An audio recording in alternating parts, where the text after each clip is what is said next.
It is now. Thank you. I'd like to call this regular meeting of the Board of Education to order. The next regular Board of Education meeting is on Tuesday, November 14th at 7:30 p.m. in the Board of Education meeting room. Our chairman, Duke Deneen, isn't here quite yet, so I'd like to take a motion to amend the agenda to add item 8B, presentation on Middlesex Middle School Genius Hour from the 2022-2023 school year to the next item on the agenda. May I have a second? Julie, all those in favor? That is unanimous. With that, we'll turn it over to you, Dr. Fettigan. Thank you. Everybody. Good evening. Just turn this on. Oh, it's on. Good evening, everyone. Tonight, we're really looking forward to sharing with the full board in our audience a little bit about Genius Hour, which was a pilot program in the 22-23 school year. We're joined tonight by Dr. Dahlstrom and actually the rest of our middle school administration, Dr. Felicia Bellows and Dr. Caitlin O'Keefe. So thank you for being here tonight. And really importantly, we're also joined by some Middlesex Middle School students, sixth grader, seventh grader, and eighth grader from last year, who now transitioned on to their next grades. And they're tonight ready to take a look back about their Genius Hour experiences from last year. And we're thinking when you hear from them, not only will you be impressed about their innovation and creativity, but you'll also see some alignment to our district work. So with that, I'll turn it over to Dr. Dahlstrom. Okay. Michelle, do you want to do the next slide, or Dr. Fettigan? Perfect. So I always like to start asking the question that we ask the students: what would you do if you had one dedicated hour each week to pursue a passion? An uninterrupted hour that you could use to do anything that you wished. So when we asked our students, these are some of the topics that they looked for and explored and researched to share with their peers. And as you can see, we have some very, very talented and ingenious students with some of these topics that they looked for. And some of them are in the audience tonight.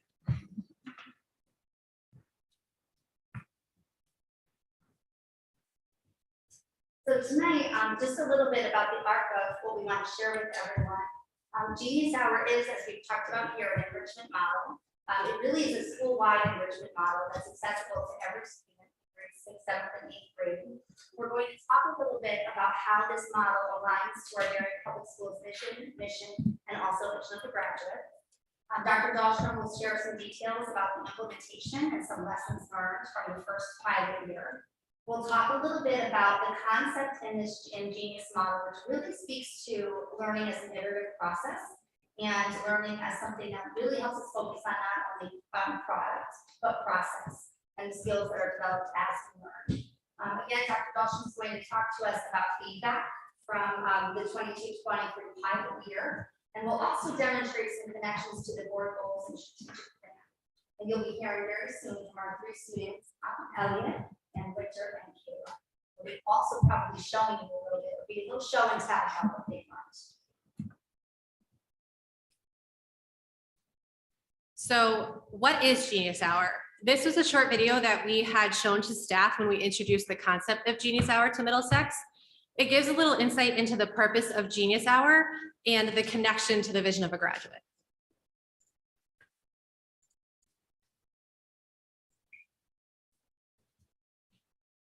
Genius Hour begins with a simple premise: give your students 20% of the class time to learn what they want, information, content, problems, skills, and meeting the academic standards. With Genius Hour, students own the entire journey. It doesn't have to be a traditionally area. They might like fashion, sports, or Legos, or like deep-sea creatures. Students ask them questions and engage in their own research. Along the way, they design their own plan of instruction. They decide resources and activities. And students set goals and they work at their own pace.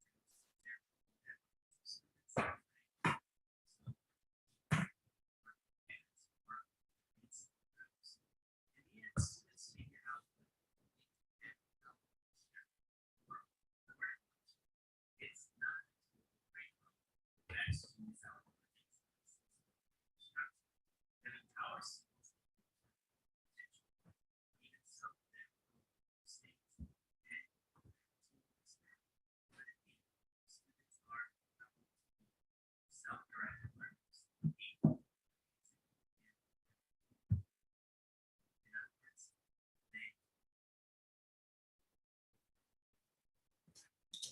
apologies for the volume there, but thankfully we see most of the words that are a part of the presentation.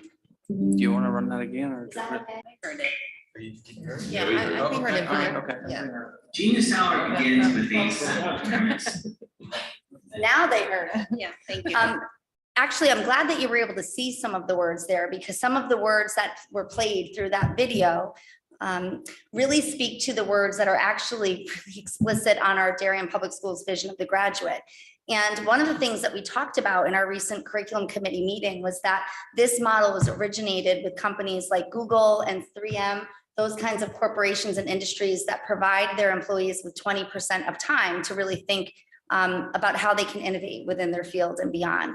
And so some of the things that we know this type of model allows our students to experience outside of the core curriculum and that's established across the subject areas that they study in middle school are these attributes of the vision of the graduate. So you could see there during that video, the nod to creativity and curiosity. And actually, when I was with Dr. Dahlstrom last week and our two students, because one has moved on to the high school, we talked about how they found their experience giving them an opportunity to actually practice these skills. And they might actually speak to you a little bit about that tonight.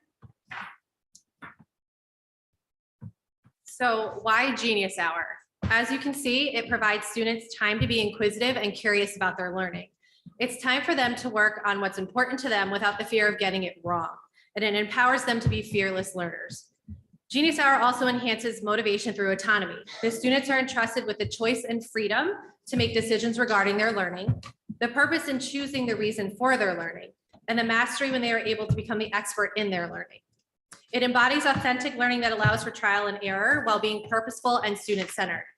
They can master skills and academic content while having the time and space to be curious and creative. So when does Genius Hour take place?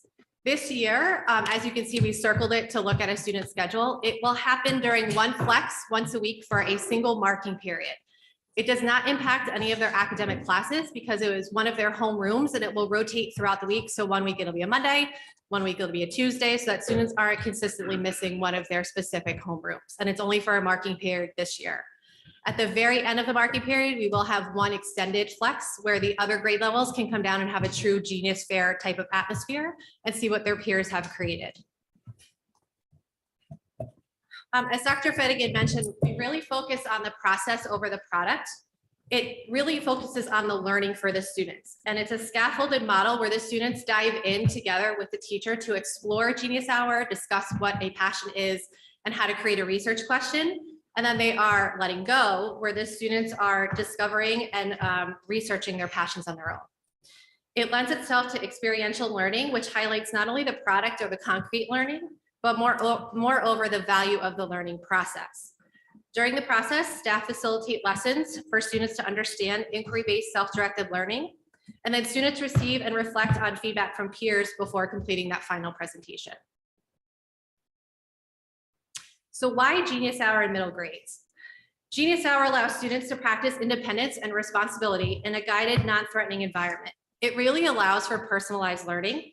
Essentially, when we enter that letting go phase, the students take charge.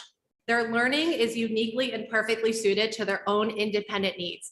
Essentially, it's differentiated for every student. They are in charge. They choose what to do based on their readiness, interest, and learning profile. They choose the content, they choose the process of learning and researching, and they choose how to present their learning to their peers. Teachers and facilitators are guides through the process. And as the slide shows, they practice essential skills such as self-assessment, executive functioning, research skills, portfolio and presentation skills. And it also fosters that post-secondary inquiry and transition planning into their interests. And how could that manifest after school is over? The learning impact, as stated before, the learning is really focused of what Genius Hour is. So this year, they really focus on the self-assessment and the feedback piece. It is not a graded assignment. It is about empowering students to take ownership of their learning, discover that process, and build skills such as independence, creativity, and curiosity in a non-threatening environment. It is about teaching students the growth mindset and focusing on formative assessment, moving away from what is great is this worth to how can I improve what I'm doing. So now we're going to have our student presentations, and I'm going to invite Kayla up to talk about her Genius Hour project, where she studied learning and performing a musical piece. Kayla is a 9th grade student now at Darien High School, right? So Kayla's going to share what she did last year in 8th grade.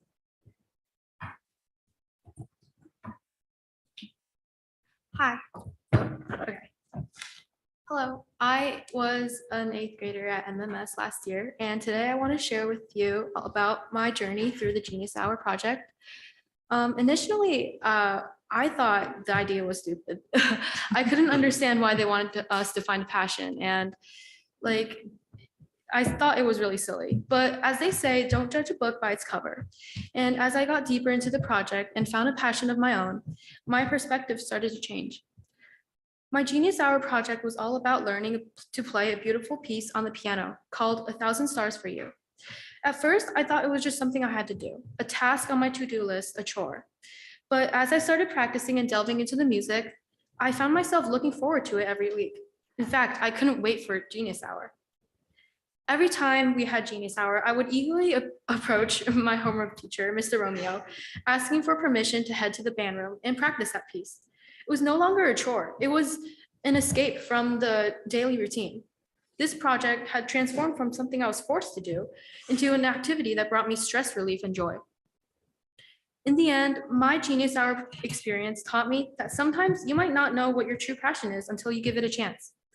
It showed me the importance of exploring, trying new things, and not dismissing something as stupid without giving it a fair shot. Thank you. And we have a brief video of Kayla performing her musical piece, about a 20-second clip, so you can see what she learned.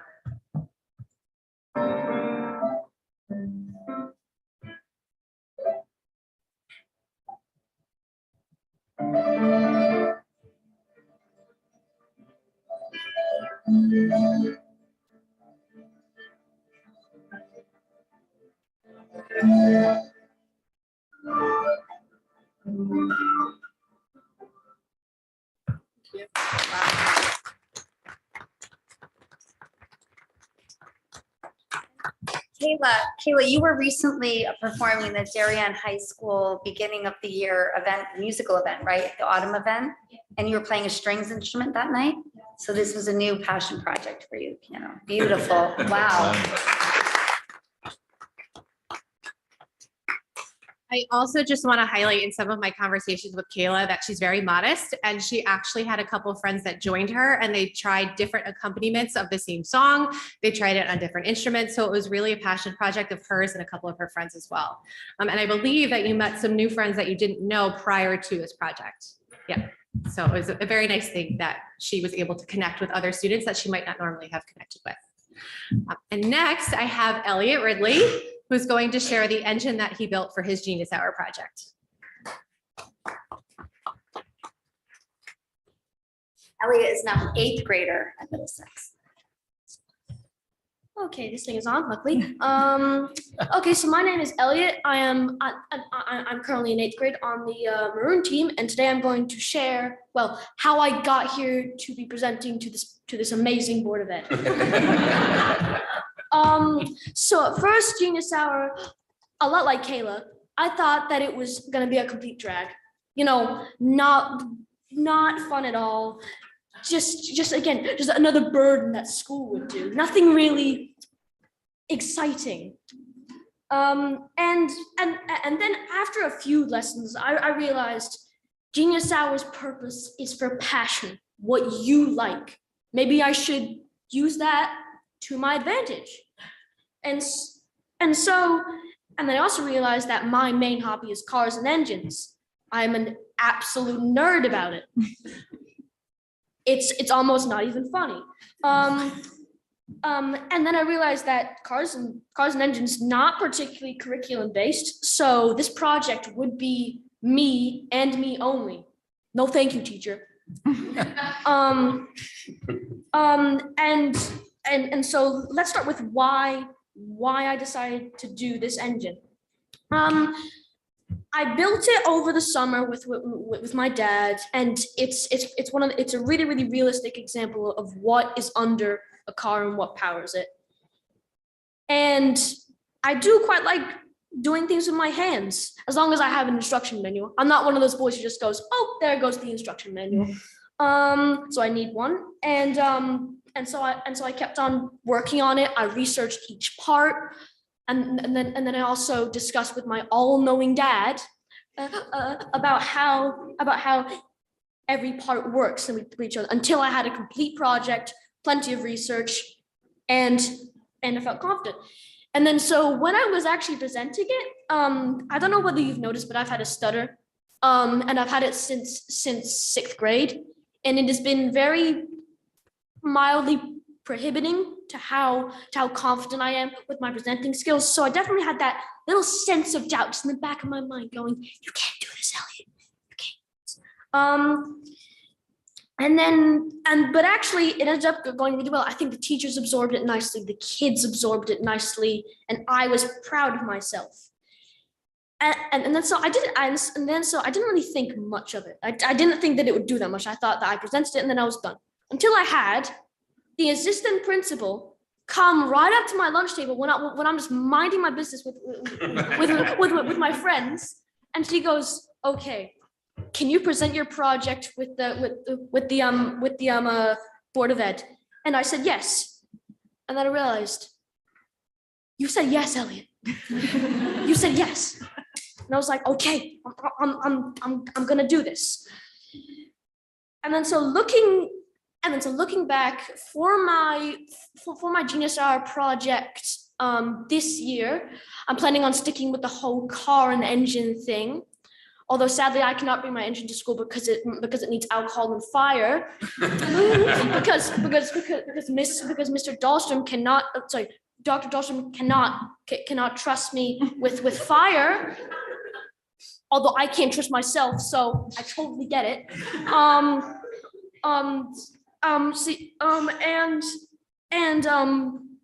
And I'm very actually happy that it happened, because it really did open my mind to saying that school isn't all about burdens and homework and after school detentions.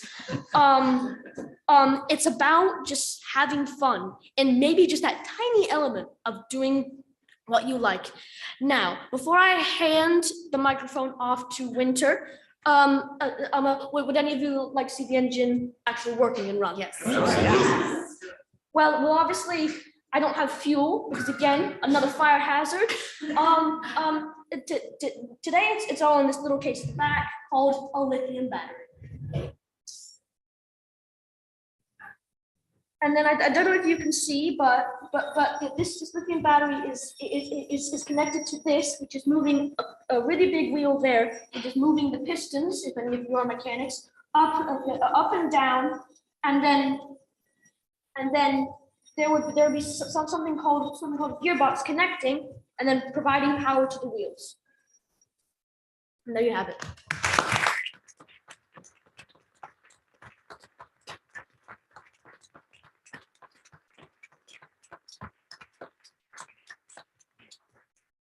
Very impressive. I'm sure I don't have to convince anyone in the room. Elliot was certainly engaging, and I could have spent all day talking to him at Middlesex Middle School about his curiosity, and I'm really looking forward to seeing how your project progresses this year, Elliot. Thank you for sharing your learning with us.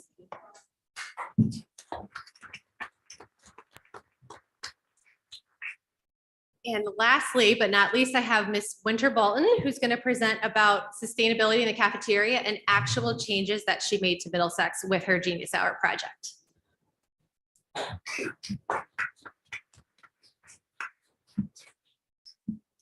Okay, so I think it's been agreed that when students have been introduced to Genius Hour, we have all been a little skeptical. And so, like everyone else, I guess I was too. And so when I decided what my Genius Hour project was going to be, I wasn't really thinking outside of the box. Originally, I thought, okay, you know what? I guess I'll just write an essay about dogs because I like dogs and I think I'm good at writing. Yeah.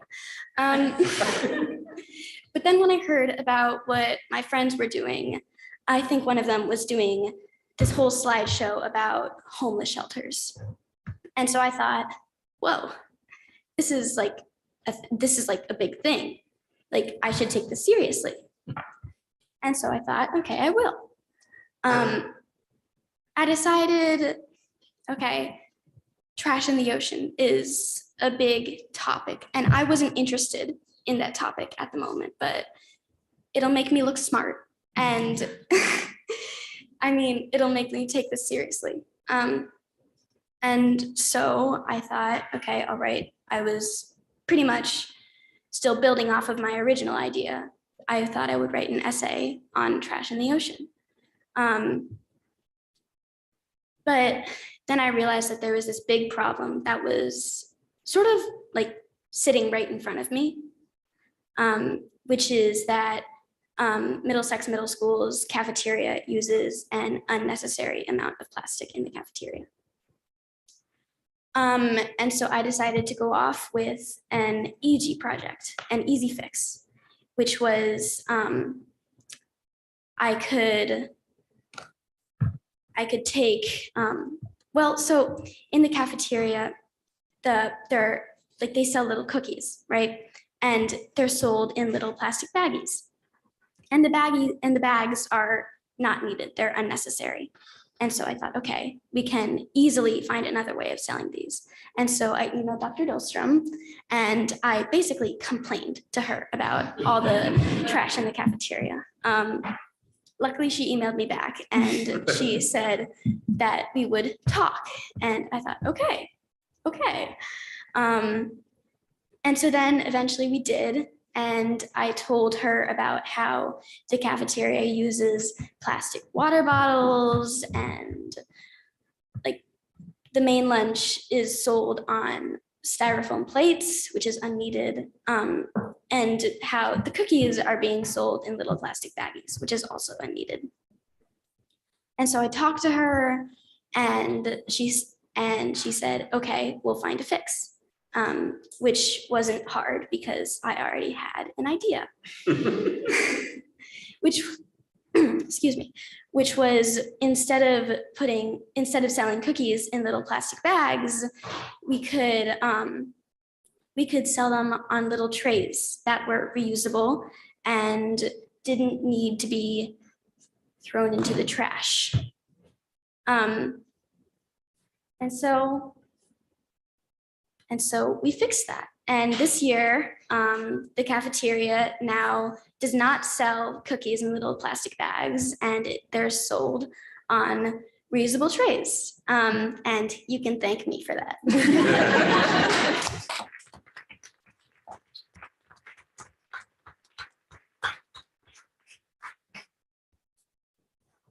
Thank you, Winter. So this is clearly an example of impact from the students' learning experience that impacts not only their learning and their thinking about the world in which they live, but truly an impact in their local community. So Winter, thank you for sharing your learning with us.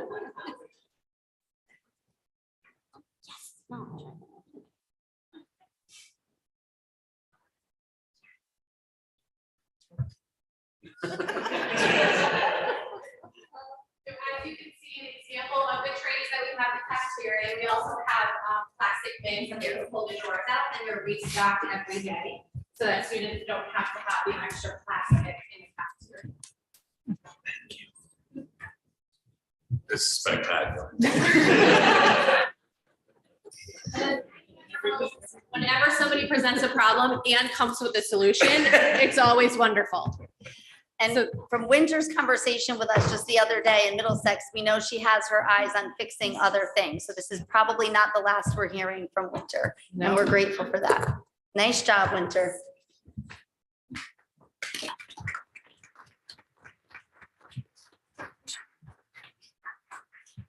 And thank you to the parents who brought their children and for sharing them with us this evening and every day.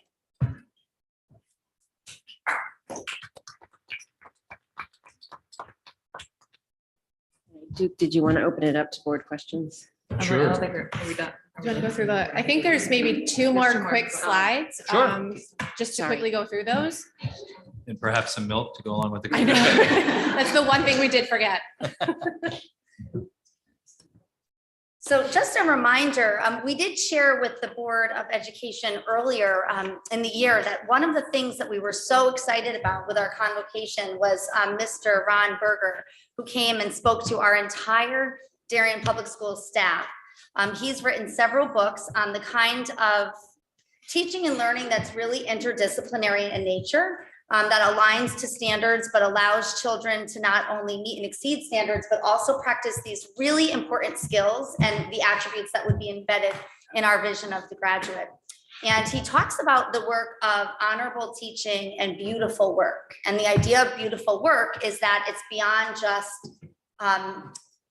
the end of getting an answer correct, but it truly impacts the students' lived experience and their connection with the community and world in which they live, and allows them to be able to think critically, innovatively, problem solve. And we know that you've seen examples of this tonight. And we anticipate being able to share examples from Darien Public Schools. Ron Berger collects examples of honorable teaching and beautiful work throughout the United States and beyond. And I know we have examples of that here. And on the next slide, just a quick reminder about our timeline. And I know Dr. Dahlstrom has received some feedback about data and impact of Genius Hour. And so she's going to talk us a little bit through the origin of this, and then all the way up to where we are now planning for the 24-25 budget.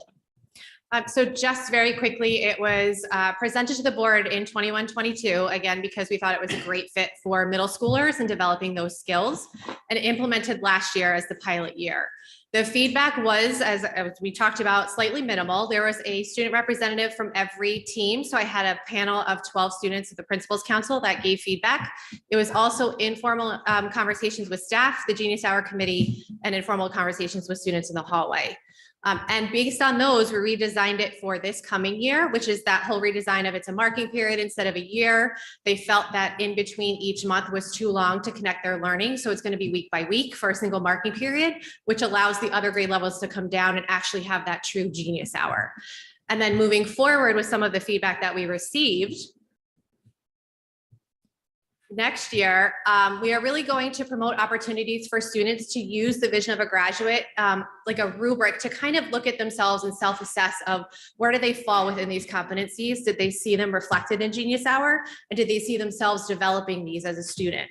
We're also going to do a program review that incorporates focus groups and student and staff feedback. So the surveys, what would they change? What did they like? And really gathering more data to kind of look at the Genius Hour and how it's going in the second year. And then one of the feedbacks that we received from the parents was a little bit more communication of what the purpose is.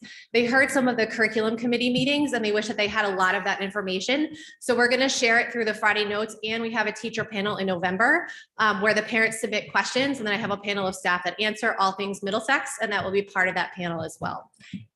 We also received some great ideas from Winter and Elliott, specifically when we were talking about their Genius Hour projects. They had feedback right then and there about their experience last year with Genius Hour and some ideas of how we can strengthen implementation moving forward for their peers. So we plan to put those in action. They talked a little bit about how we can approach sixth grade differently, coming in from the elementary school where they have much more finite, predictable experiences K through 5.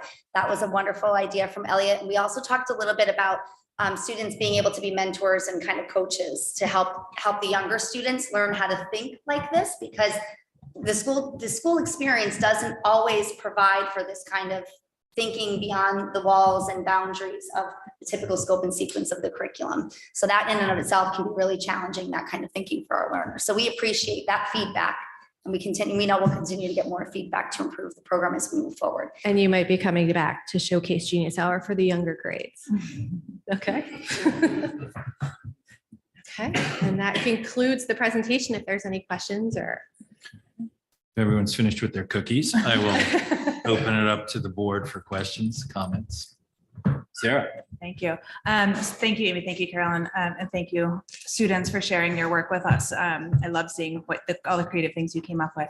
So at our curriculum committee meeting, when we discussed this on October 12th, we had a pretty vibrant conversation and asked a lot of good questions. And I think what came out of that for me my biggest takeaway was this is really the only time that a middle school student has some voice and choice in their learning.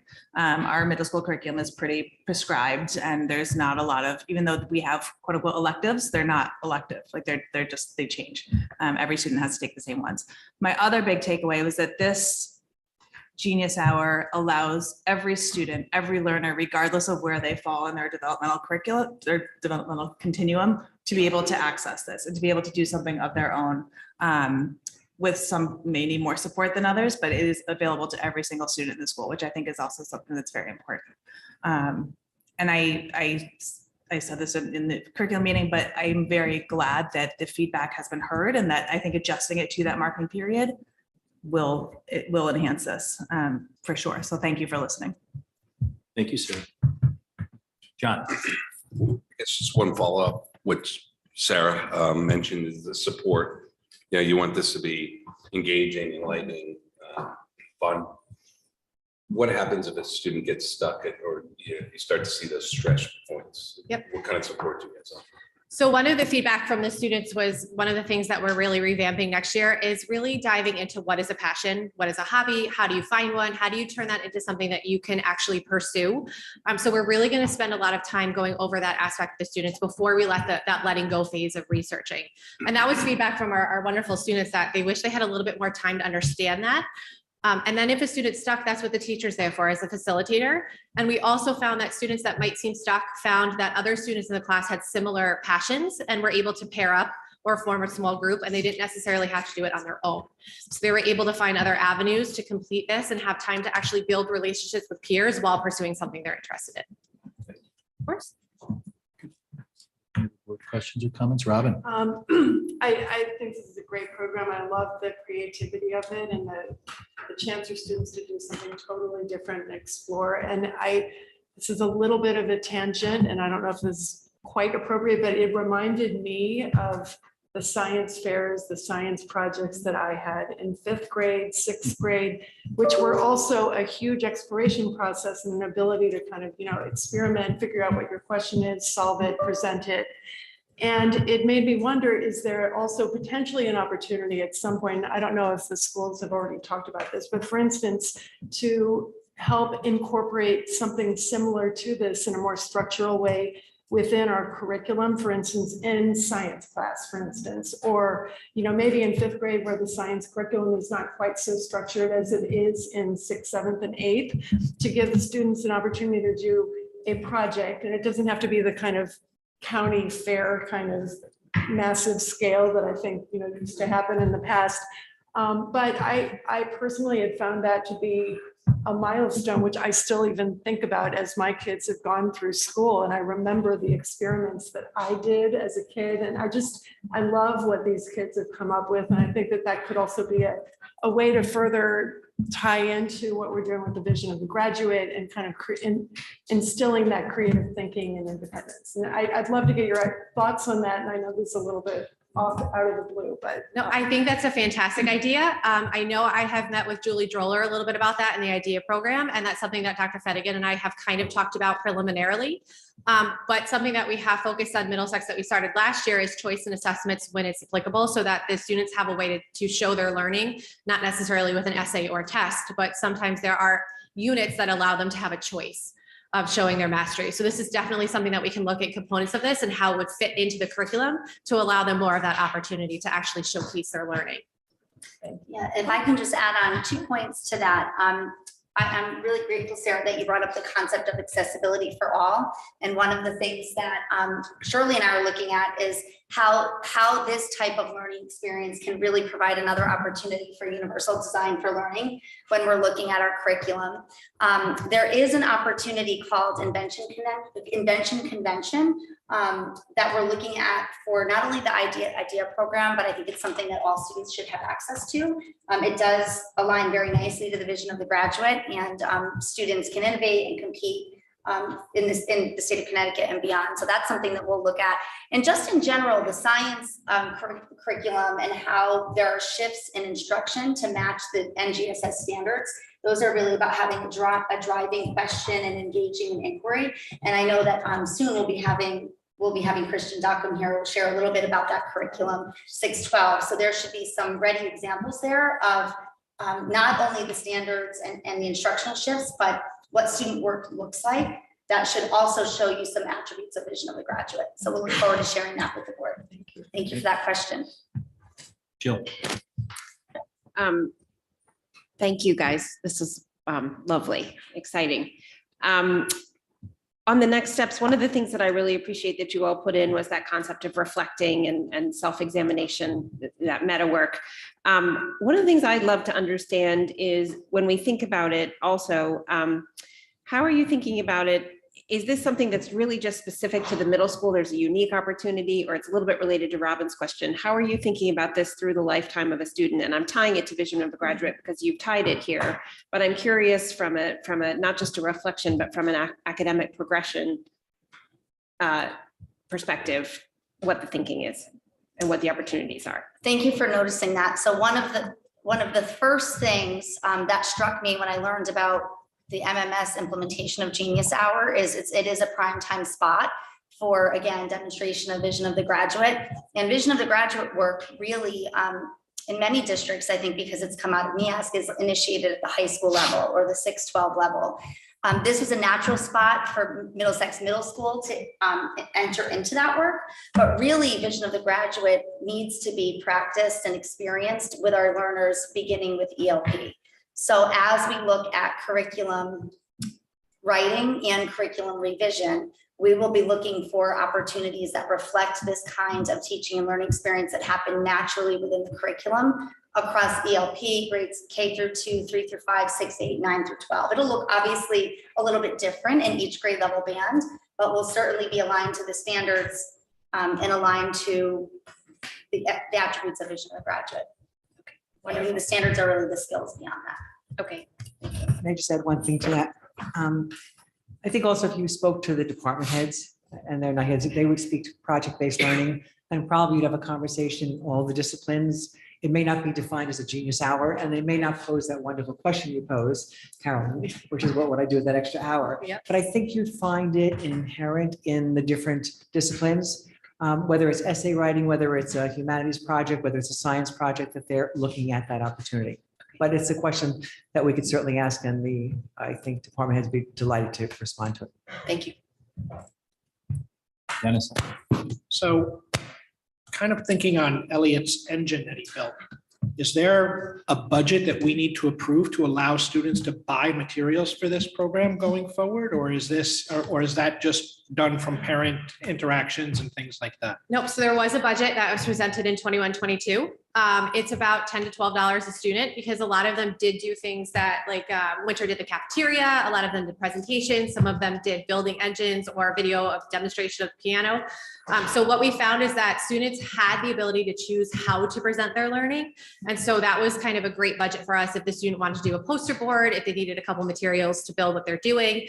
But that seemed to actually encompass what we needed for this project because of the different ways they could all present. So that is the budget's about $10 a student. Okay. And that's enough to make an engine and things like that? Elliot had his engine. Okay. So Elliot's engine was done in the summer, and his Genius Hour project was learning how all the parts of the engine work to make the engine run. And that's what he shared with everyone. So again, it was his choice to do something that he already built, but he was still interested in, well, how does it work? And so that's why that budget does work, because the students have a multitude of ways of presenting. Sorry, I talk with my hands, which is not always. Any other board questions or comments? Dr. Eddie? Yeah, just Ms. McCammon's just short question. It says, to me, it's like an entry level that reflects the mission statement of inspiring a love of learning and for the students to make choice over what they're doing and also to contribute, make the world a wee bit better or our community a little bit better. It's the start of that particular, or is this an example of that particular experience? So Kayla, Elliot, and Winter, thank you very much. I don't want to tie it to this, but since this is my last meeting, this might have been one of my best meetings with having the three of you here, aside from the chocolate chip cookie. But, at the end of the day, if I reflect back, I think this incredible group of volunteers here. Thank you, Elliot, for referring to it as an amazing board. It is an incredible group of parents, neighbors, and volunteers. But the three of you kind of speak volumes about the students in this town. And I think the word passion Elliot, I think you mentioned that. I think each of you mentioned it. I look back at the three of you, and music is a universal language. We need more than anything a universal language this day and age with everything that's going on. Elliot, your passion for building and understanding something. In Winter, the thought of sustainability and thinking about our economy and where we live and how we live is incredible. So I think the three of you just exemplify, you know, why the 9 of us sit here as volunteers and try and work with an administration and work with principals and teachers is just an incredible example of this town and this community. And thank you, parents, for being here and being behind the scenes, continuously pushing these students. There's a reason why we continue to be one of the top districts in Connecticut and in the country. And I think this is a perfect example of it. And I think you've set a new standard for board meetings. I might have to come by to hear the music, see the projects, and of course, eat, because that's my passion. So, but thank you, the three of you and your parents, for coming here. Dr. Dahlstrom, thank you. It was Thank you. incredible. And you are always welcome to come to Middlesex. Thank you. Appreciate that. Now, if you want to escape, this is your time. I'm just saying. Yeah.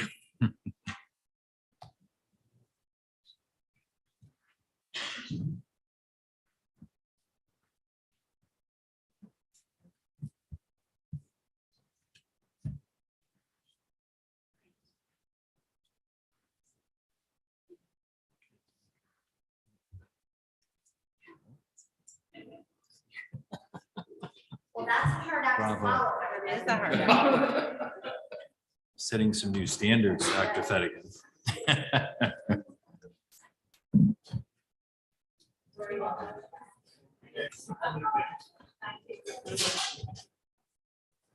This is why we have the best shot before.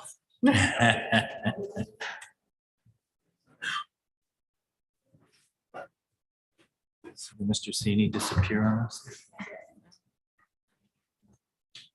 Give him a minute to find his way back. Make it plans. New engine for his golf cart. And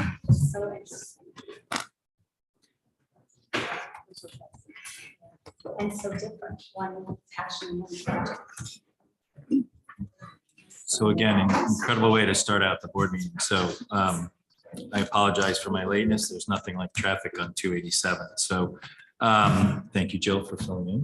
You're welcome. And before I give you the mic back, I'm Okay, gonna say a that's couple fine. words about you. I'm gonna go first and now I'm gonna follow.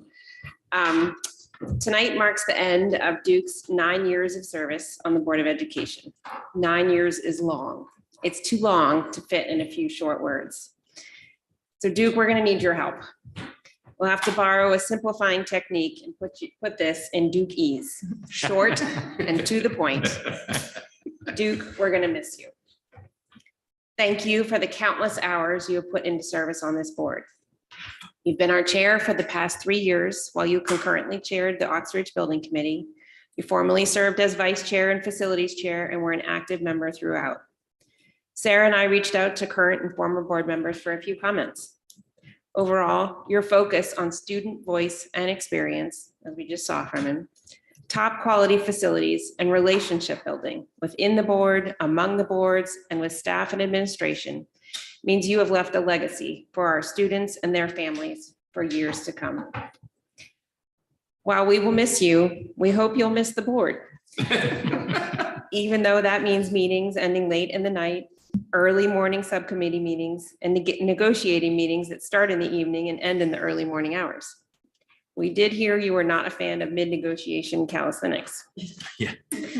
While we do not doubt that you will find something enriching to fill all of the hours you'll now have, we wonder who you're going to call on all of your long car rides across Connecticut and the surrounding states.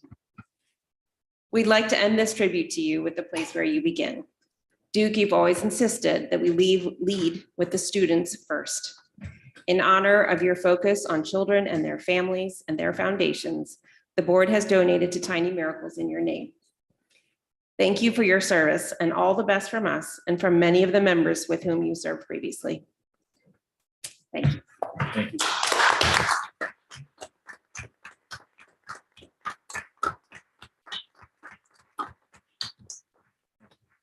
For those that know Mr. Deneen, he is a family man who has provided years of dedicated public service to Darien.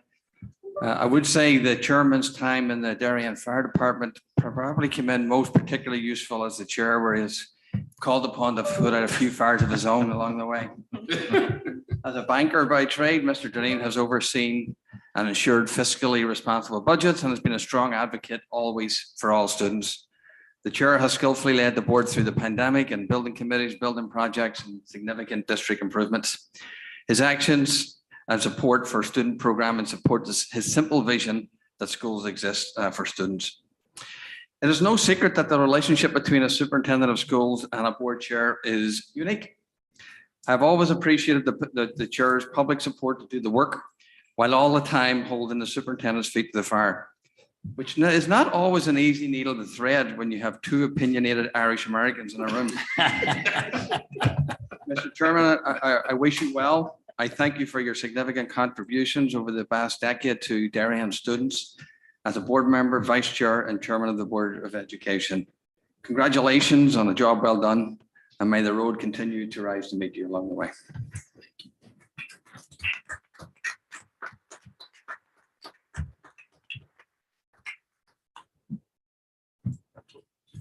Appreciate it.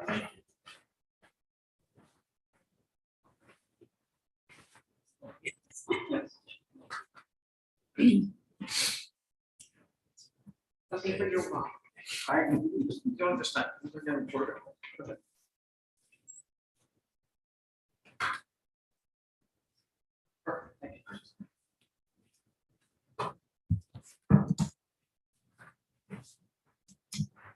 So I'll be brief. First of all, thank you for rearranging the schedule. I'm not sure it couldn't be rearranged any more perfectly by having those three students here this evening. So bravo when it comes to changing an agenda. So thank you. Thank you for those incredible words.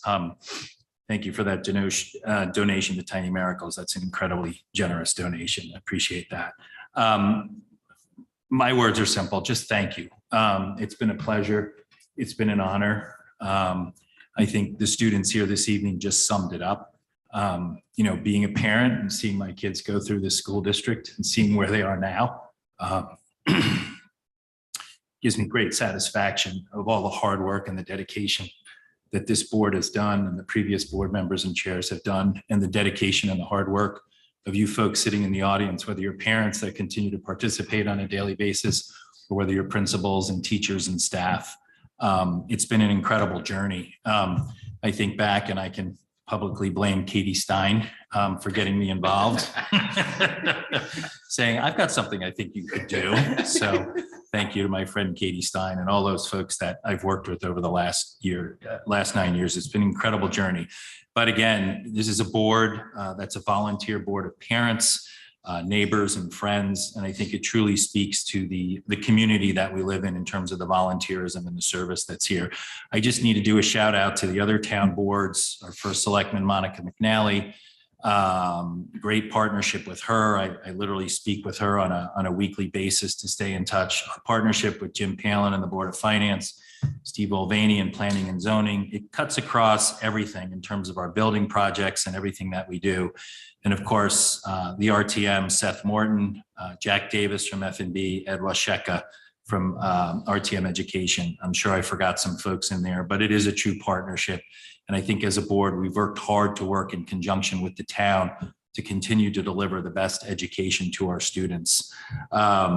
I'm not sure what I'll do with my Tuesday nights. If Ashley has her way, I should probably start going back to the gym. Which probably wouldn't be a bad thing. But a shout out to the teachers and staff, the administrative staff, Dr. Adley, and the incredible cabinet here.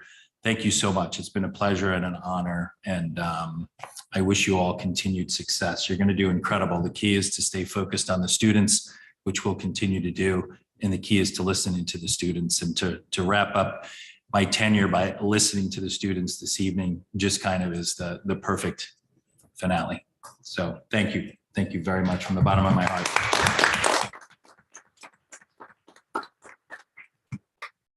All right. With that, Michelle, you're back on for public comment.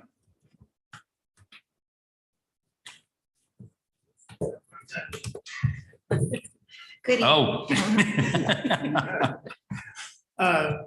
My name is Michael Burke. I live at 15 Lake Drive. A member of the Board of Selectmen, but I speak in my personal capacity, though I suspect that my selectmen colleagues would agree with all of this. Martin Luther King said about greatness, not everyone can be famous, but everyone can be great because greatness is determined by service. Simply put, Duke's service to this board and to our children has been outstanding and beyond impactful. The limits of public comment time prevent me from citing the countless acts of kindness, courage, and integrity that I've personally witnessed Duke exemplify over the almost 10 years that it's been my great good fortune to know and serve with him. So of my friend Duke, I will simply say, with apologies to St. Paul, this: you have fought the good fight, you have finished your course. I look forward to seeing how you choose to next serve Darien. I know that we will all be better for it. Thank you, Mike. Thank you very much. Appreciate that. Anyone else from the audience? Anyone on Zoom, Michelle? If anyone in person would like to participate in public comment? Okay, any hands, please, on Zoom, please use the raise hand icon. There are no raised hands at this time. Great, thank you. We'll move on to the superintendent's report. Dr. Adley. Good evening, everybody. It's nice to see you in person and online. I want to thank Mrs. Droller, Director of Elementary Education, who presented a workshop this morning for our parents of elementary students on early literacy. Thank you for those parents who attended. That has been recorded and will be available on the website. Just so we note that we meet with the state representatives this Thursday to review reading waiver. My understanding is the decision will be rendered in early December. Dr. Fettigan, Julie Joler, and I will be participating in that particular meeting. The Darien Education Association, that our teachers are participating with the CEA and Bring Your Legislator to School Week. So we have invited all our legislators. We have a few of them who actually are participating. They will visit a class or two and just get a wee feel of what it's like to be a teacher in the school system. So thank you to Representative Mara, Senator Mayer, and Senator Duff, who are visiting the schools this week. I want to thank our students who participated in the Out of Darkness Westport Walk this past weekend when it was a rainy morning and afternoon. The students are particularly present and supportive of the Darien Community Fund, and they were there as a resource for others in the Fairfield, Greater Fairfield area, and we very much appreciate those students serving the greater good and serving the greater population in the Fairfield area, and for this important activity. The homecoming, I'm assuming Brenna will share a little bit about it. You can tell us when the bonfire was rescheduled to, and so on and so forth. You get the trunk or treat thing going on. Do you have that as an announcement? You do? Okay, hold on. Well, you can take that. Carolyn, I want to thank Dr. Dahlstrom. They're also putting on November 3rd, Friday at 9:30. You want to know how to support your 6th grader, 7th grader, 8th grader in middle school? That's an opportunity for you to attend that particular presentation.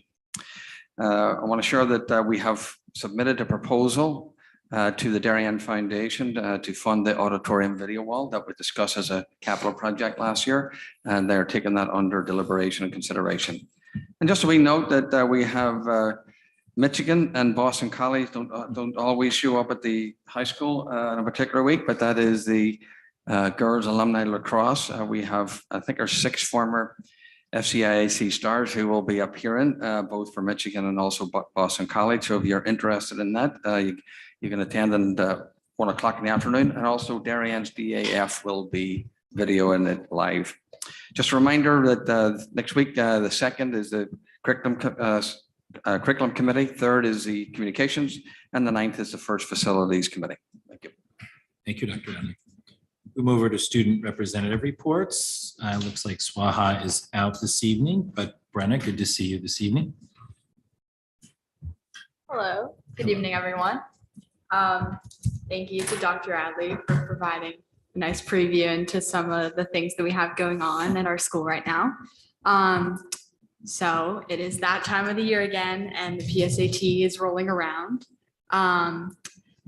It is electronic this year, which is something that we haven't really seen before. But as students, we're excited to jump right in, and that will be on Monday, October 30th. Also on Monday, October 30th, we have our orchestra concert at 7 p.m. I believe DF Media will be live streaming that as well. And we also have our chorus concert. I've been told it's a Hollywood showcase, which is something that seems so fun and fresh, and that'll be on Wednesday, November 1st. We have our 3rd annual Trunk or Treat Festival. So that is for kids, I believe, in 5th grade and under, can come to our athletic loop and have a fun, safe, illuminated trick-or-treating experience and get to know some of the really awesome clubs and activities that we have at our school that we take such great pride in. As someone who's been involved in the event, I can say it's just so great to see us come together as a community and not only support, our little ones, but also our continuing the connection that we have with our upperclassmen and our clubs. And we've also moved due to inclement weather, we've moved our homecoming bonfire to November 21st. And this is actually a nice change because it'll be like a culmination of not only our fall season, but also with, all our sports coming to a close for the season as they move into their FCX, as well as tickets on sale for Theater 308's production of The Dining Room. This time around, it's actually going to be a production, what we call is in theater, in the round. So the audience will be seated on stage. So as a result, we do have slightly limited ticket sales. So I, as a member of the cast, no bias whatsoever, encourage you to come out and support us if you can. It's going to be a wonderful production. We also have our Blue Wave Band selling their annual holiday wreaths, which are just such a great touch of, holiday cheer. And it's so great to have in your home. And our second academic marking period is coming up, which is crazy to say. I feel like it was summer just 2 weeks ago, but I guess that's how life rolls sometimes, and we've had some amazing sports wins recently, like girls volleyball. And we just celebrated our pep rally to cheer everyone on. So thank you. Great report. Thank you very much. A lot going on. So appreciate that. And I think my compliments on the theater side of it at this point in my life, I'd much rather go see a production at DHS than schlep into the city and go to Broadway, because they are Broadway quality productions that I've seen over the last couple of years. So thank you. Look forward to that. We'll move on to approval of minutes. May I have a motion to approve the minutes of the special meeting and regular meeting held on October 10th, 2023. Julie, second by Dennis. All those in favor? That is unanimous with everyone present. Thank you. We will move on to any board committee reports. Sarah? Curriculum committee met October 12th. We've already talked about we talked about the literacy, which we got a little bit of an update from Alan. That will be a standing item on our curriculum committee agendas until we have an answer and know what's going on with that. And then we talked about Genius Hour, which we've already discussed. Great, thank you. John? The finance committee met last Thursday, was October 19th. We talked about the year-to-date deficit, which Rich is going to highlight. And we had although it was a 15-minute meeting, we had a robust discussion around the special education deficit as well. Good, thank you. Yeah, quickly, HHR is out to bid. So we are expecting to get bids back first 10 days of November. We'll move on then to presentations and discussions. We'll start out with presentation of student distribution, class size reports for the high school in Middlesex. Principal Dunn and Principal Dahlstrom. Thank you.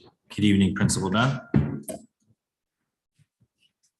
Good evening. I feel like I should start with something about the amazing board and bring some cookies. I'm gonna have to kick up it works. And when we do our next senior presentation, we obviously have to kick up the presentation. You guys have lifted the bar here.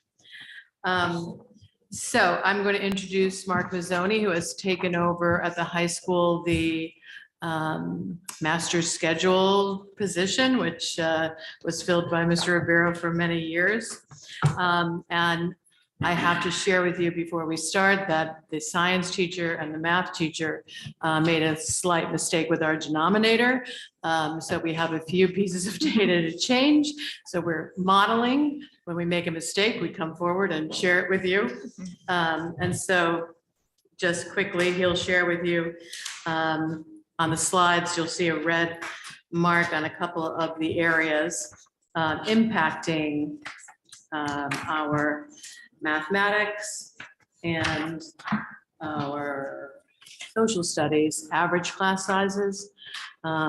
We forgot to take into account that our lab sections, which our lab support models are part-time sections, and we counted each individual part-time section as one section, when really two should have been one section. So there's a very slight change in the average class size, and I will let him take it from there. There really isn't too much changing in the report, but he will give you an update. Thank you.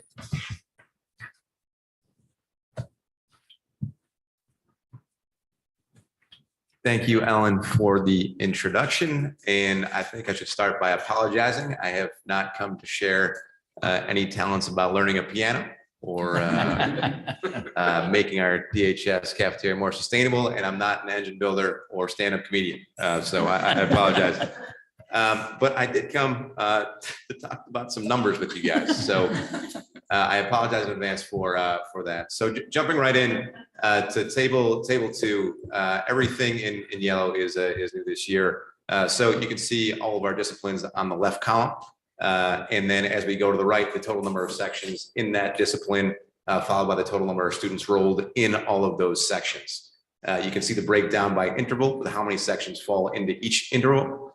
I'll address some things to point out. I'll address some of the courses that are under 10 in a later slide. And just like every year, our 2 classes that are 2 disciplines that have enrollments over 24 are PE and music due to the ensemble classes. Moving to the right of this table, you can see just the history of the class sizes, average class size per discipline. You can see this year it's pretty consistent with what it's been over the past, certainly the past 3 years or so. The sheet came around. It's tough to actually see the updated numbers on the sheet, but with the right denominator, you can see that English on average, the class size decreased by 1. In math, it was even. It was a wash, very similar to last year.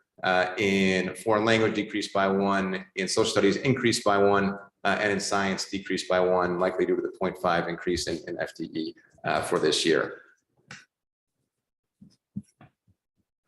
So this is a teacher average class load. And again, you can hear me say the word consistent a lot, just because the data is pretty consistent with the past few years. You can see the history there.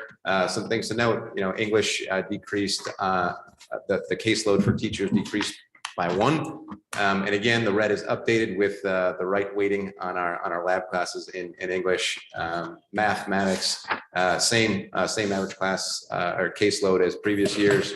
Science, a decrease in 5, again, increase in 0.5 FTE, and social studies, an increase of 3 students per teacher as an average caseload.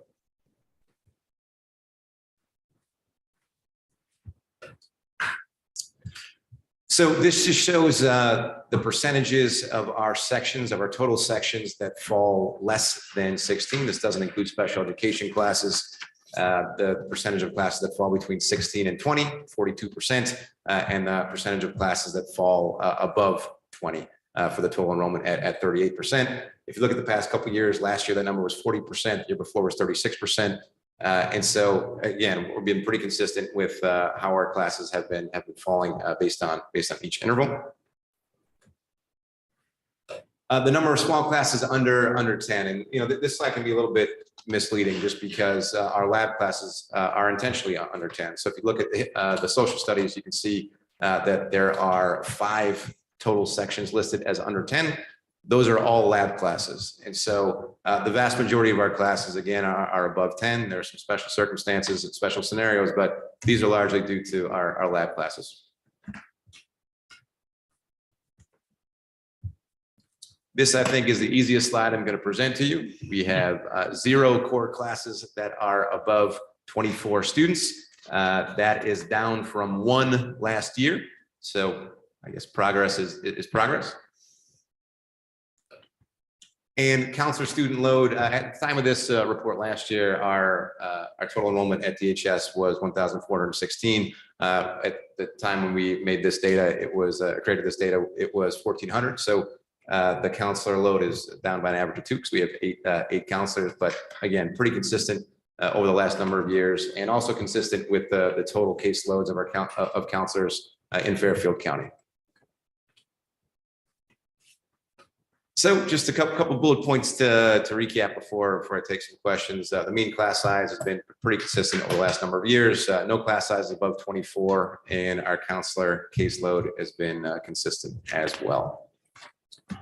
So that was a lot pretty quickly, but I'll pause there and answer any questions you guys may have. Thank you, Mr. Mazzoni.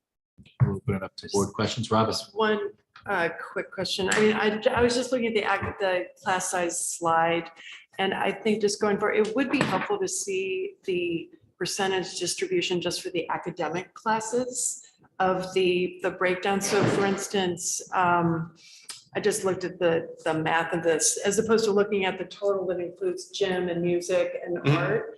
So it looked like 40% of just the academic classes fell in the 20 to 24 range, and 45% within the 15 to 19. So I don't know if that's an issue, that you have 40% of the academic classes that are in the 20 to 24 student range, or if that's kind of acceptable for us as a school district. And because I just was interested in what the numbers would look like if you take out the larger gym and music and ensemble kinds of classes. And so I don't know if that's even something that's worth highlighting, but I think just in general, it might be helpful to just show that on that slide, just to kind of. On this slide or This slide, yes, yeah. The Sure. one on the left, just to kind of show, I don't know if it's the, it was just the percentage kind of distributions. I know on your total slide, you did do that, but it was with all of the different courses, including gym, which happen to be larger usually, but. Yeah, and with going back to this slide here, looking at our total number of courses above 20, certainly of the 191 sections, the highest percentage falls from gym. I think the number was 30 something. So we can flesh that out next year, or if that's something you think would be helpful, just taking out or just only leaving in the core courses and removing the lab courses as well. I just thought it might be helpful to just. Sure. See that. Julie? Thank you. Thank you for the report. Of course. We like numbers too, just for the record. Thank you.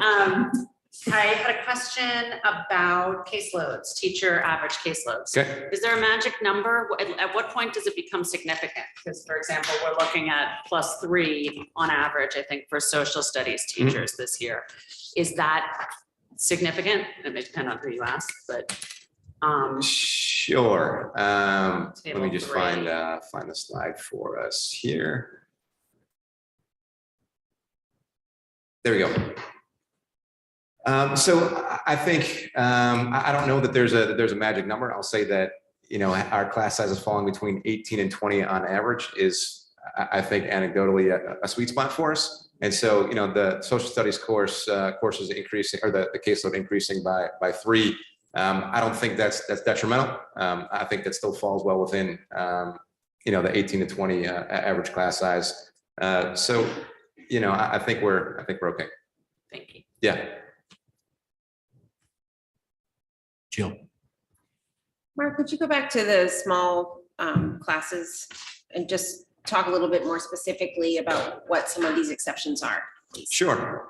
So in English, you can see, for example, we have 3 classes that are under 10. So bear with me for a second. 4 of those 3 classes are lab classes, right? Because they count as 0.1 each, leaving 1 class. So the 1 class in English that is under 10 is drama, which has 8 students. And I think it goes without saying that we value theater and drama in this district. Our theater theory program is very, very important to us.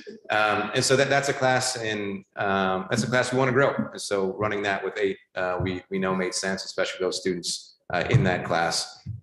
In foreign language, those are oftentimes our French courses fall into this range. One is a French 5 course with 9 students. One is a French 1 course with 8 students. The French 5 course, we just want to honor the commitments that we've made to our students in the French sequence. And then the French 1, that's majority freshmen. And so though French is offered at the middle school, sometimes students don't take a world language at the middle school. And so if we're going to run French at the high school, we should offer an entry course at the high school as well. Going down to math, so 12 of those 6 are lab courses, and the last one is college math topics. That's a senior specific math course with 8 students this year, and that course has fluctuated. We've run 2 sections of 20 of that course in recent years. Last year, I think we had 1 section of 17. But that's a course that there is if there was a math course to have fewer than 10, that would be the one, just because there's a wide range of learners and learning styles in that class. And students are in that class for a whole number of different reasons. There's a lot of math applications, a lot of review on some math topics that they'll need potentially in college. So if there was a math class to run, that would be the one to do it under 10. Social studies, all 5 of those, 10 of those are lab courses. Art and music. So I'll address the art. One is a programming course at 9 students, and the other is a fundamentals course at 7. Both started above 10 at the start of this process. And because we don't want to force students to stay in classes if they want to go somewhere else, based on some schedule switches and some course changes, those dipped under 10 a bit. And in music, so one of those, so there are three music courses that are under 10. One is the music technology course, and that has 8 students in it. And that one, I think I think Colleen Thompson, I know Colleen Thompson will tell you that's a really important course for us. That course has been a springboard to a lot of college majors, to internships, and even some professions for our students. So our students that go into music composition, I'll take that course and cite it as something that's really, really important to their college major and where they've gone. The other 2, one is a 300 music. Is this too much? Okay. One is a 300 music theory course, and the other is the AP music theory course. And speaking with Colleen, she's going to look to see if other schools in our DERG run both. Her guess is that students would be fine, because usually the 300 course leads into the AP music theory course, but she would guess that our students can still be successful in AP music theory without the 300 course. And that is a semester course, so it's only running this fall, but this might be the last time that we run it, according to Colleen, but she's gonna do some research.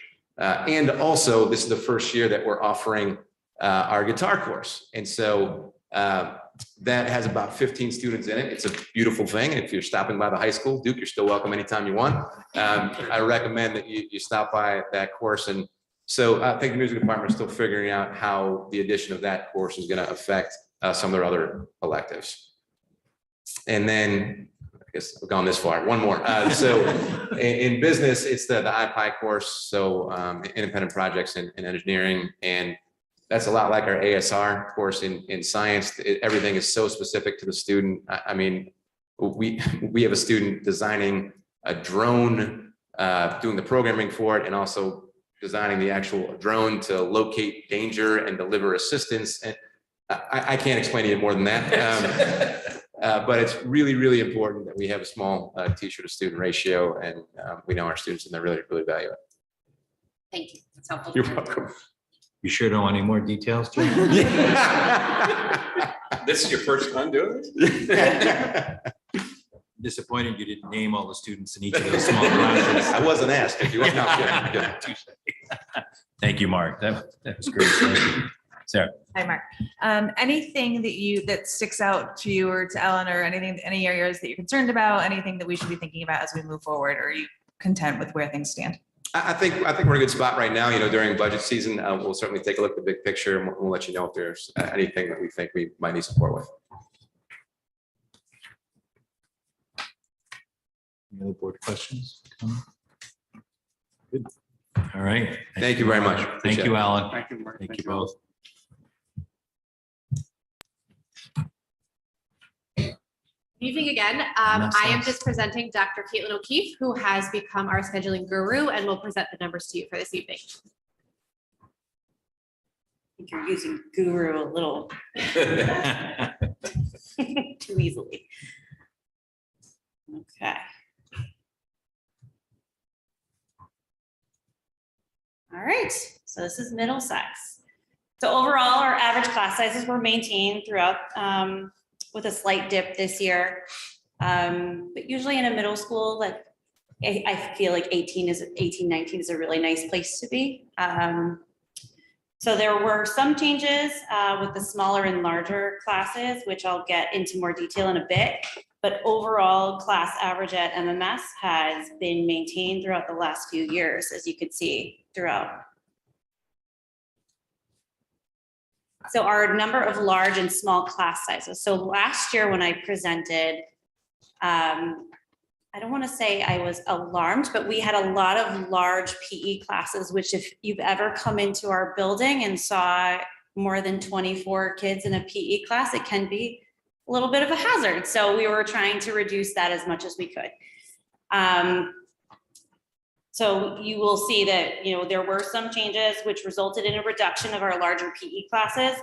As a result, you do see an increase in some of our smaller class sizes to accommodate that. So our PE classes are opposite our music and art in 6th grade and just our music in 7th and 8th.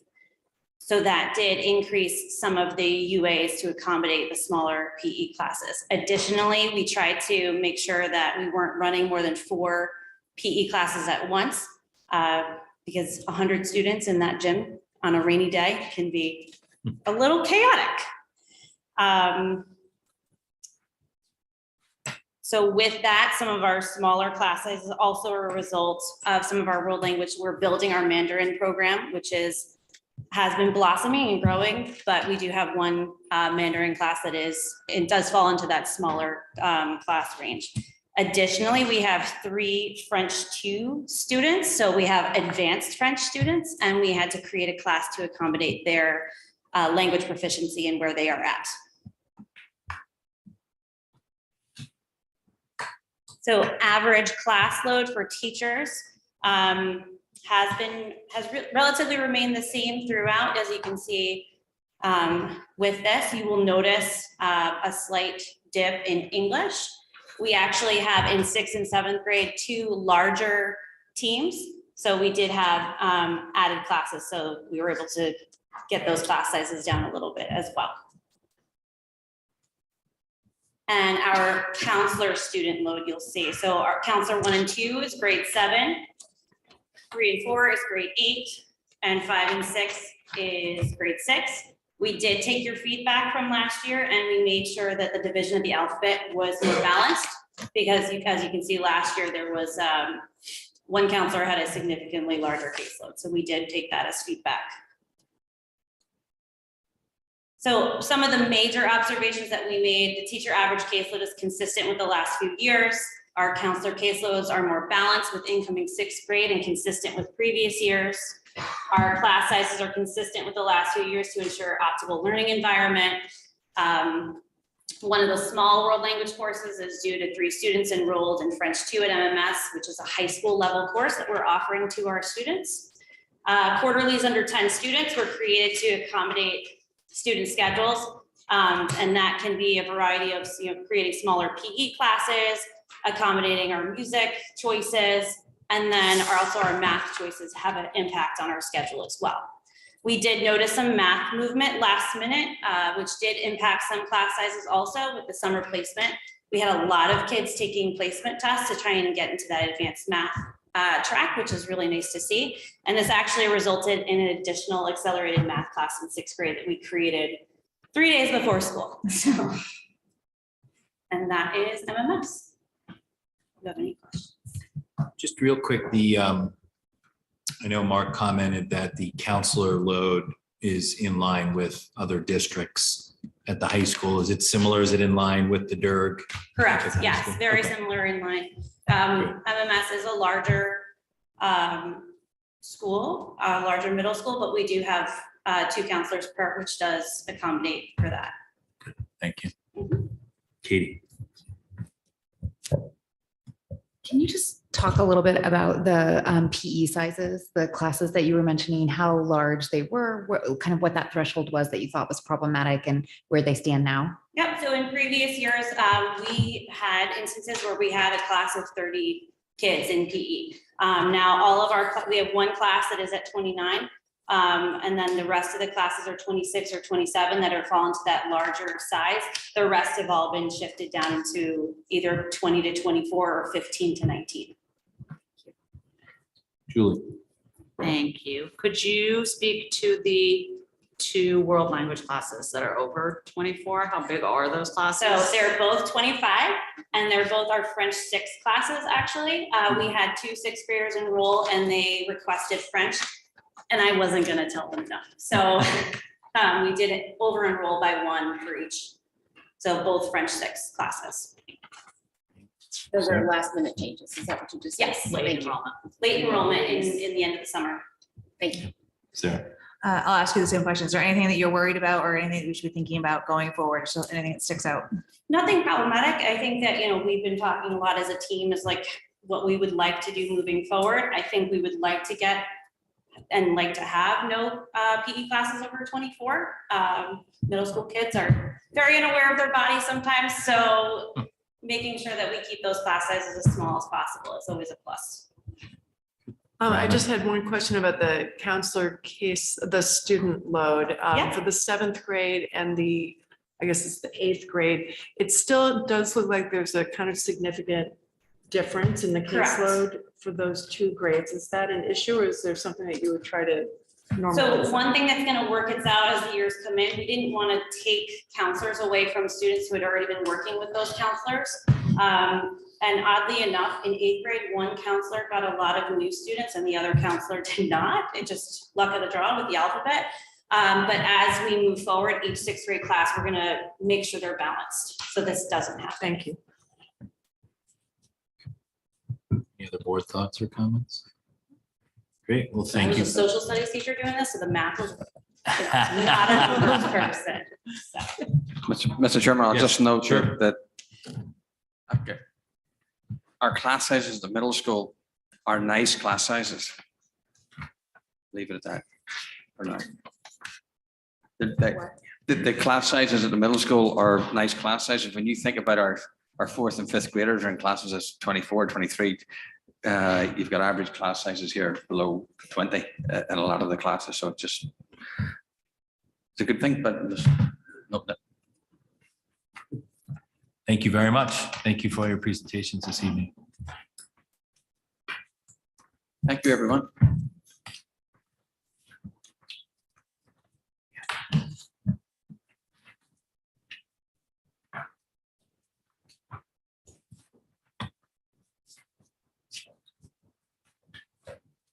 It's done. Thank you, Mark. Thank you. Thank you.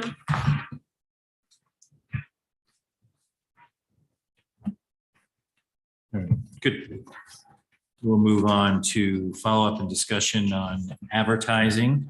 I think we've come to the conclusion we want to stay away from the term revenue in terms of how we potentially want to set this up. But I think where we landed on this is good discussion about what we're trying to accomplish here from a board perspective. But I think also at some point in time, we have to decide as a board that we want to test something, maybe crawl before we even walk or run. So I think that's part of the conversation. I think we've got some partners out there that are willing to work with us, in terms of the Blue Wave Booster Club and organizations like that to understand what the potential is. This has been done in other districts. the sources of money that come in are used for various things, whether it's offsetting security costs or other things associated with sports teams or where other revenue is raised. So I think that's kind of how we want to approach it from a test standpoint and understand, kind of build out from that what we want to do from a policy standpoint, from a board perspective. I think the focus should be on kind of local organizations and businesses that over the years, my years on the board, have expressed an interest in, participating in the scoreboard. I know local organizations participate in the great theater pamphlets that are Broadway-like, the way they're done. So I think there's an opportunity here, to kind of move this forward. So with that, I'll pause a minute and see Dr. Adley or Rich Rudel, do you have anything to add there? And then. Well, we just want to make sure we're on the same page as the board tacitly, because it's not going through any other processes relatively, that we would work with the boosters, we approach them and work out an agreement, and it'll have to be contractual in some ways, of revenue that is brought on board, that they would keep some of that and then some of it would come back to the board. So we would work with the boosters. That would be the intent of us to go forward with that sort of plan and then bring that back really to the board in terms of what it looks like. We'll have to have some guardrails about what can be advertised there and what can't be, so on and so forth. But I mean, that's really the basic intent of what, how we think the board wants us to proceed. And if that's okay, tacitly understood like that, that's what we would do. Good. And I think, go ahead. You come back to us probably in the spring with after having Rich, and Alan, after having some conversations, come back to us with sort of a model, if you will, for the board to take a look at in the spring, with the idea of this piloting in the fall and then a review after the fall. So like in the winter, early spring, and then policy subsequently to follow that. That's a pretty good timeline. Yes. That's Riddle. I don't know if it's impacting you there, but I think it's fine. And I know Rich has presented some data to us and done some research, as he always does, around other districts and what they've done. John has spoken about this, at various times too. So are there any additional thoughts or board questions that they want built into kind of building that straw man out? So Julie. Thank you. I just had a question. As you explore this, are we looking solely at an opportunity to partner with an organization like perhaps Booster Club? Thank you. To at some point have revenue come to us, or are we looking at a model where perhaps a partner would take on a responsibility that's presently covered by our budget? Does that make sense? Like, I think the model in Wilton, for example, is that their partner has assumed responsibility for maintaining facilities that were previously maintained by the Board of Education. And we don't have to know what the right answer is right now. I'm just wondering if we're looking at it. I think our initial thoughts is that it would, so some of the monies raised would go to the Booster Club and some of them come right back to our bottom line, essentially. Okay. But I don't think, it's a good question. I don't think there was any intent. I think we've had these conversations with the incredible generosity of the DAF. And, I think where we've come to there is additional dollars each year for ongoing maintenance or the eventual replacement, but not giving up any necessary control or management. So, but it's a good question as they think about the straw man. Robin. Is the thought that the additional sponsorship funds, the advertising sponsorship money, would it be used to cover only the costs that are currently within the Darien Public School budget, the BOE budget, or would it be covering additional expenses that these sports teams currently fundraise for outside? And I know that would be tricky because that's technically not part of the Board of Ed budget, but it was just a question because I know there's lots of fundraising that also goes on that the Booster Club also helps with for other expenses that we don't currently cover. I mean, my initial take is it would be specific to covering costs Okay. associated with the specific sports at the board.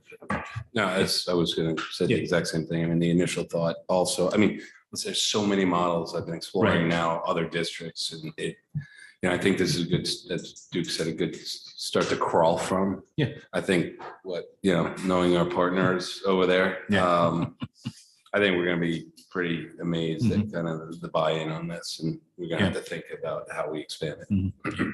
But let's start to crawl. As I think through it, just in the conversation here, it's another kind of community partnership, much like the Community Foundation and working with them on robotics. You know, you've got these organizations that do such a great job supporting, you know, different things throughout, you know, the district. So I think it's a good way to look at it. And the split is a good idea because it Yeah. gives the partner an incentive to want to go out there as well. Yeah. Well, otherwise you don't really have a way of soliciting anything. Well, we could ask really nicely, but. Good. All right. Good questions. Katie, sure. I think I turned it off. Yeah, I just want to echo, I think the general sentiment that I'm hearing is I think it is helpful to be very clear, especially when we're adopting something new. Our budget is complicated and putting dollars back into it, whether they go specifically general, all of those things are just helpful to, I think, start from a clean and clear place in the beginning. Yes, good point. Good. All right. So we'll look forward to that straw man being built out. All right. Thank you.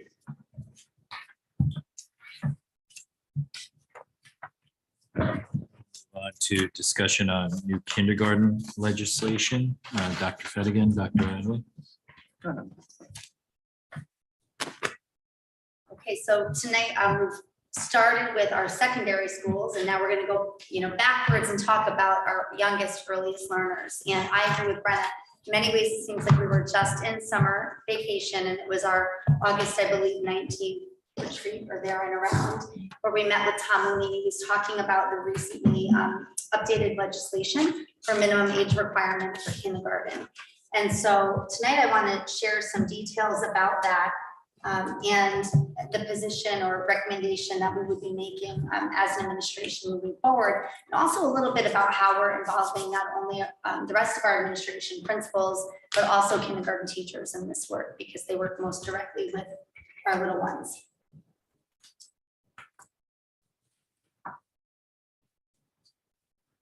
Thanks, Michelle. So as Michelle is getting that set up, I'm going to remind everybody of the exact legislation. It's Public Act 23-208, Section 1A, which talks about the minimum age requirement for kindergarten. So we'll take a look at what that statute language includes.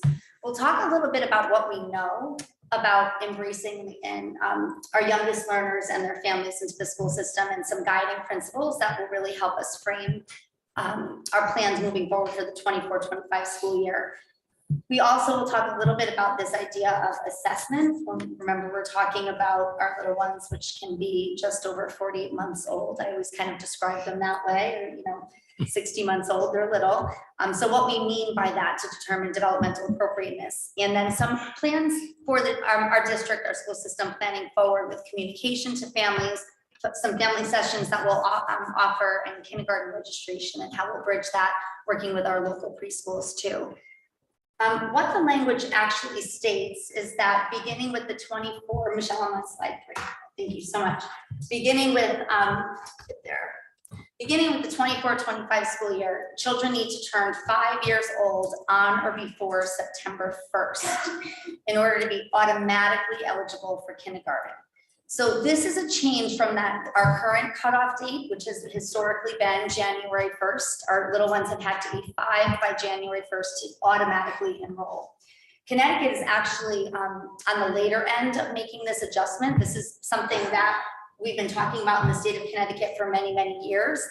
It is somewhat surprising that after many years of talking about this, that it was changed so abruptly.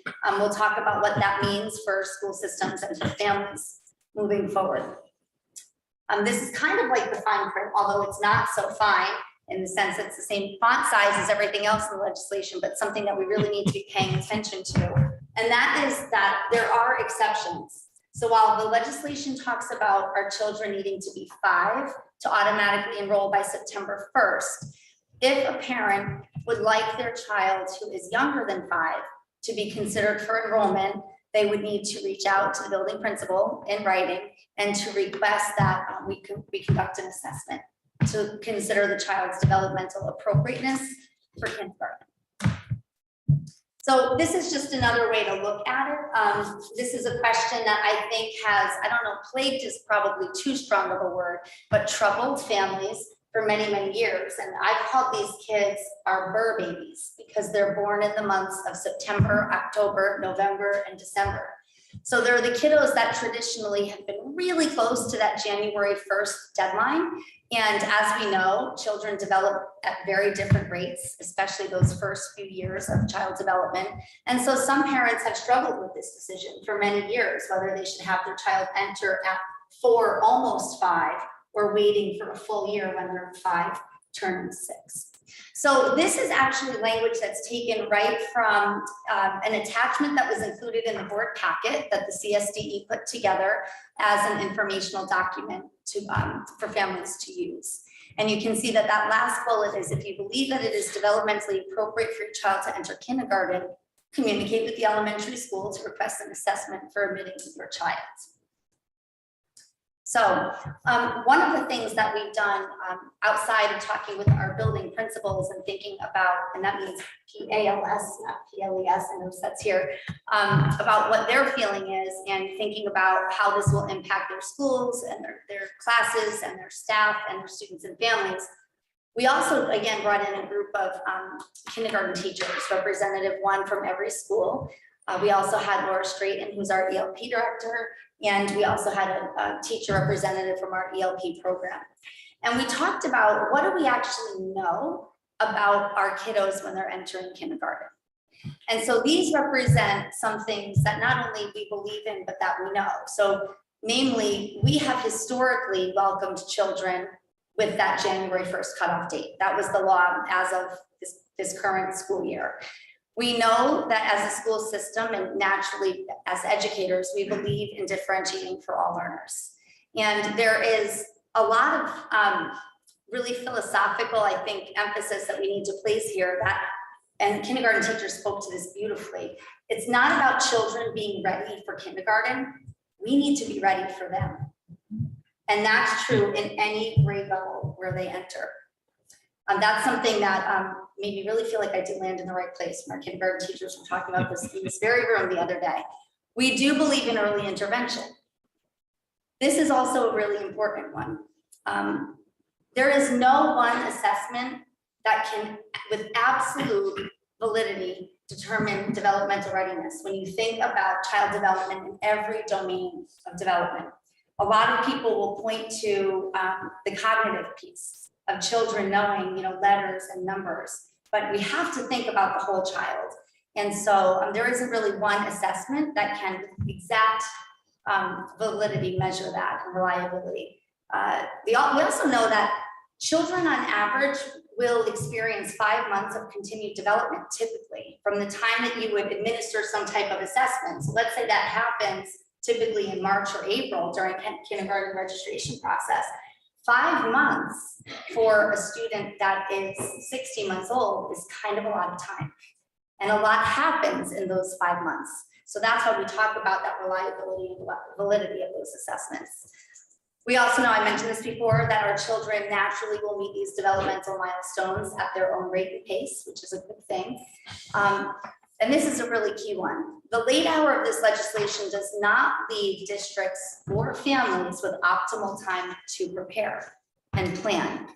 We know that many early learning centers have long wait lists, and some will not have the capacity to accommodate for these students, not only in Darien, but beyond. And maybe most significantly, we believe that all children deserve high quality early learning experiences. In Darien Public Schools, thanks to Rich's math skills, he's let us know that we typically on average would have about, and if I get this wrong, Rich, feel free to correct me, 30 students that would be these burr babies that we would be talking about as far as being students that could maybe wait a year before enrolling in kindergarten. This was, I think, being one who is really interested in the early learning part of our work. One part of our conversation the other day with our kindergarten and ELP team that I think was a really robust conversation, and one, again, that was about doing what's right for children.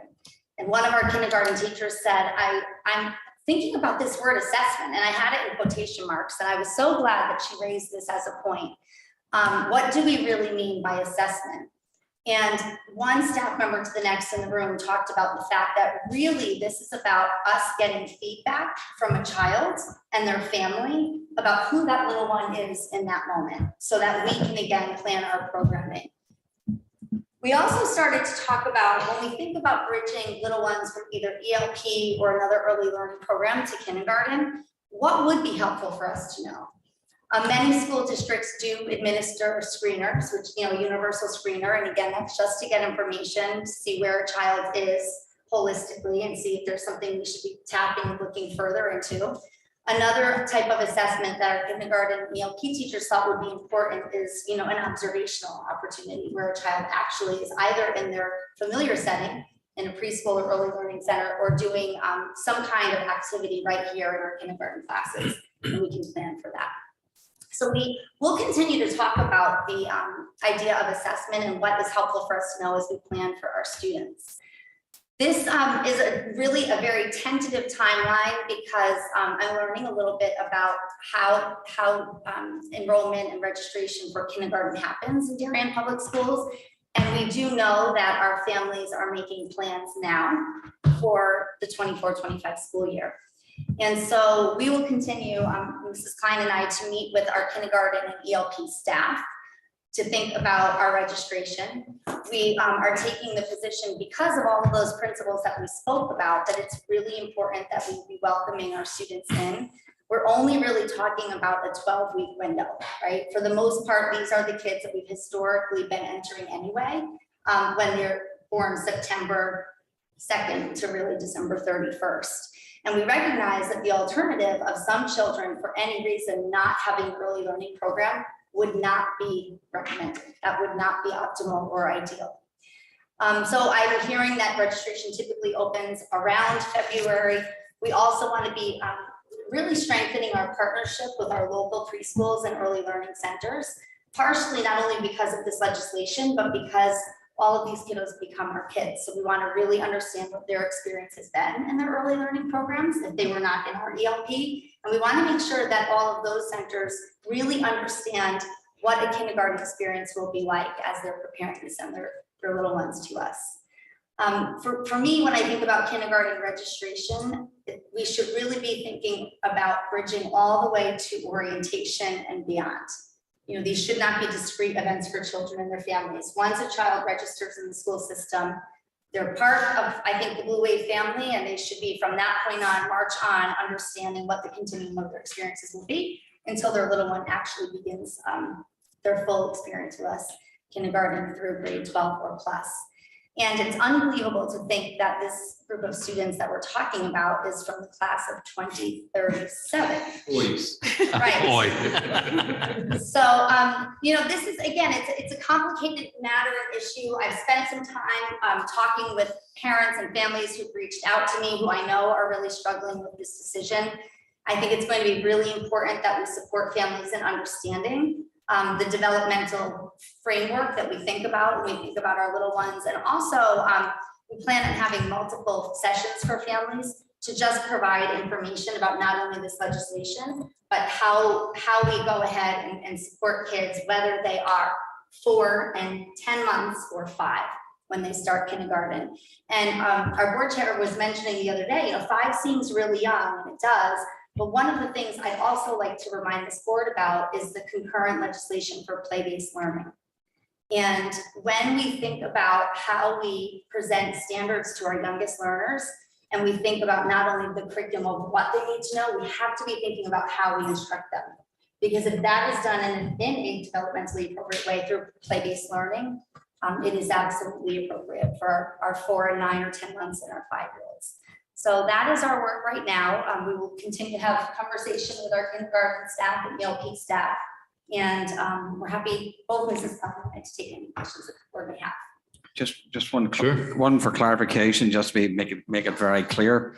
The law requires us to give us an assessment. I actually asked the state in front of all of the rest of the state, the superintendents, the State Department, do you believe that you can give an assessment to determine young kids' readiness for kindergarten? And they refused to answer the question.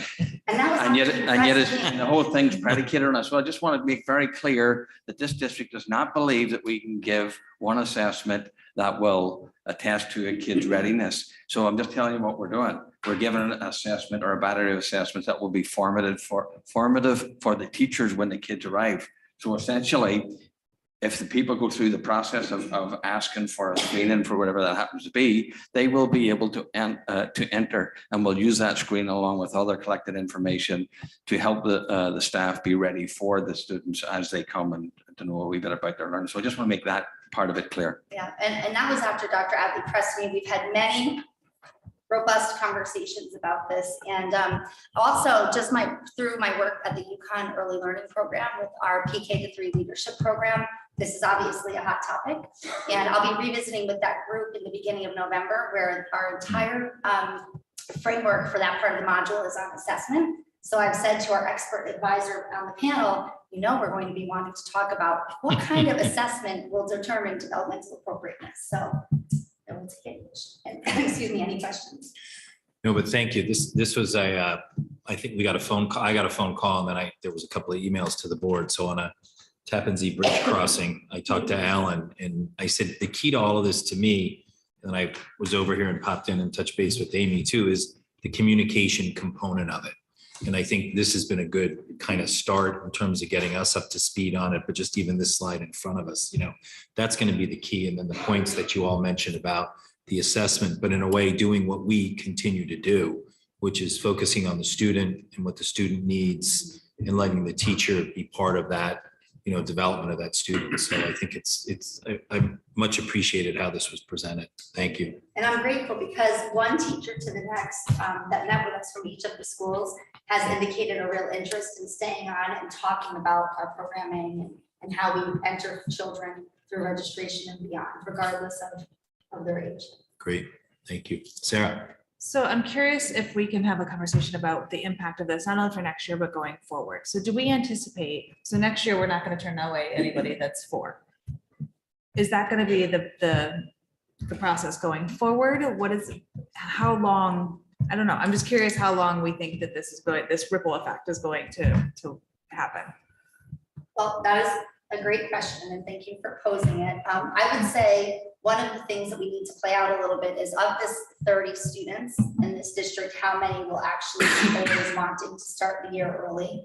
I think we need to let that play out a little bit, but developmentally, and when we think about any kind of developmental readiness consideration, whether it's cognitive, social, emotional, behavioral, it could be that a 5-year-old or a 5 and 2-month-old is in a different spot than a given 4 and 10-month-olds, right? So I think that's really a philosophical question, and obviously a board question that we should continue to ponder and look at the data as it's coming in.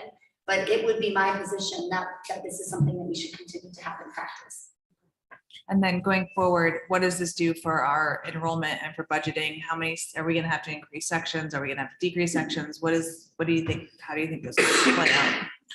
Richard, just to add on to that, Sarah, because where the question that popped into my head, is there anything we need to do now with has the demographer started? So he has started. Okay.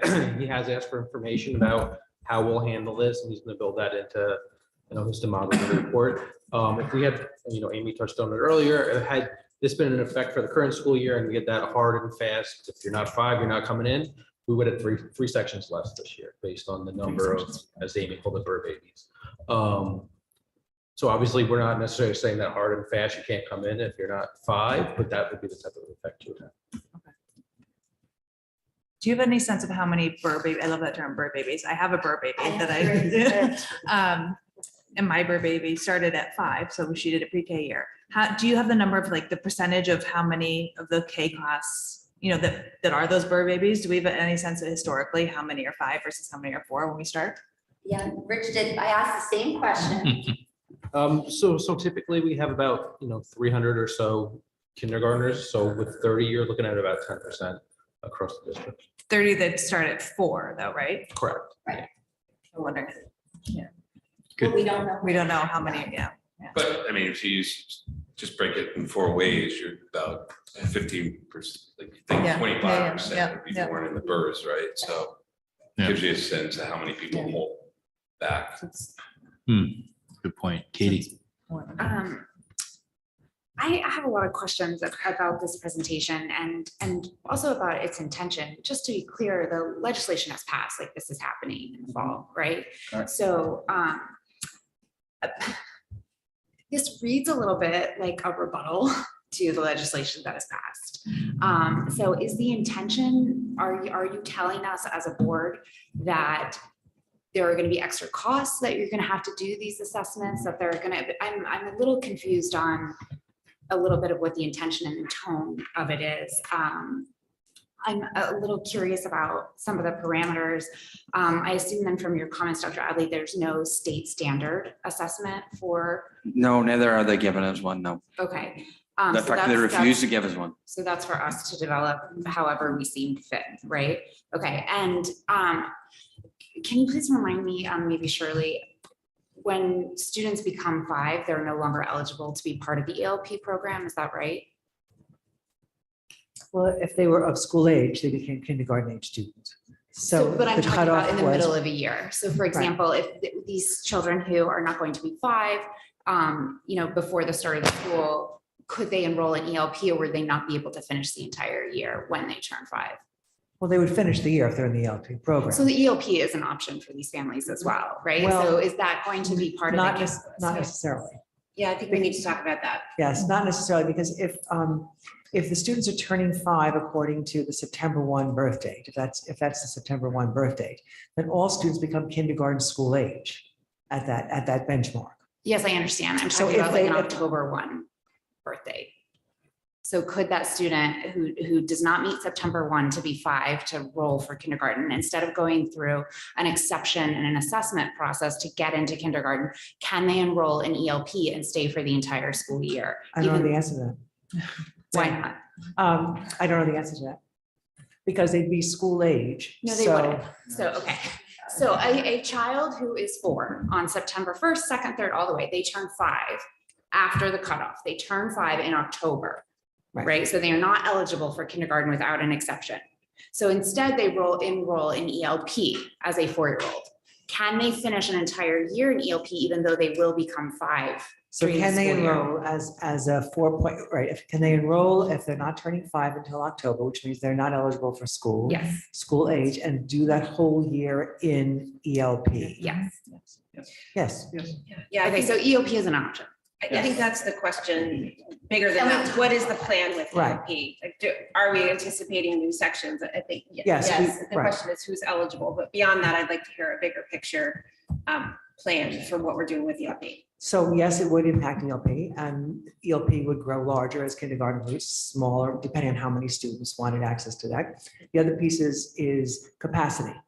And looking at capacity, just like nursery schools, or I'm sorry, early childhood centers are going to look at capacity also. So based on capacity, what would our capacity be on the number of students who would want to be continuing ELP? So do we know what excess capacity we have? Well, when we looked at 10 classrooms, we were saying 15 students, when we had 150 at 10 classrooms, we're at 9 classrooms. So if we're looking at that same capacity, that would be where we are. We'd have an additional. 9, 15 times 9. So an additional, what?